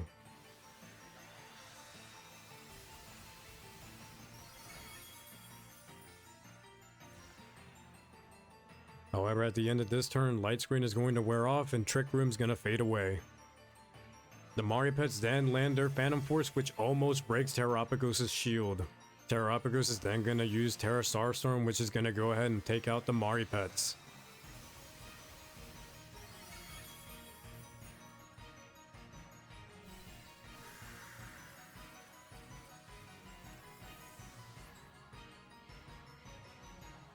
Hydrapple is then going to go for Surabomb, and it still doesn't break Terrapagos' shield. With the Mari pets out, I'm going to go ahead and send in Scarl. I then go ahead and have Scarl use Dazzling Gleam, and that's going to break Terrapagos' shield. Terrapagos does try to go ahead and make another shield, however it fails.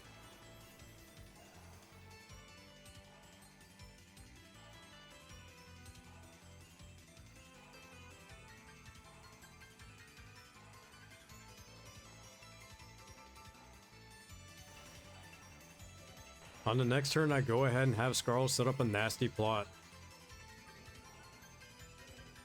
Here we find out we're in a bad situation because Terrapagos has Water Pulse, which is going to do a lot of damage on Scarl.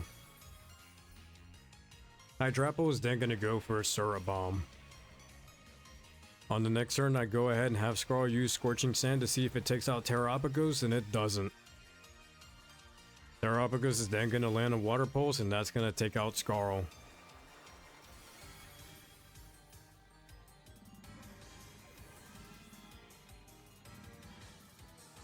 Hydrapple is then going to go for a Surabomb, but it misses.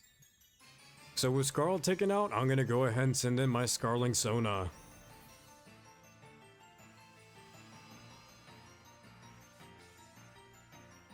And to get revenge on Terrapagos taking out Scarl, I'm going to go ahead and Terrastalize my Scarling Sona.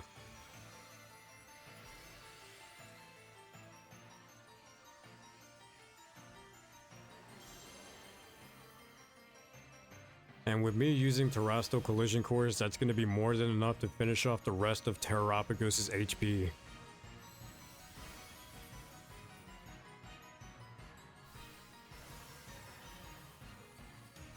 And just like that, we have beaten Terrapagos, and with capturing Terrapagos, we have beaten Indigo Disc.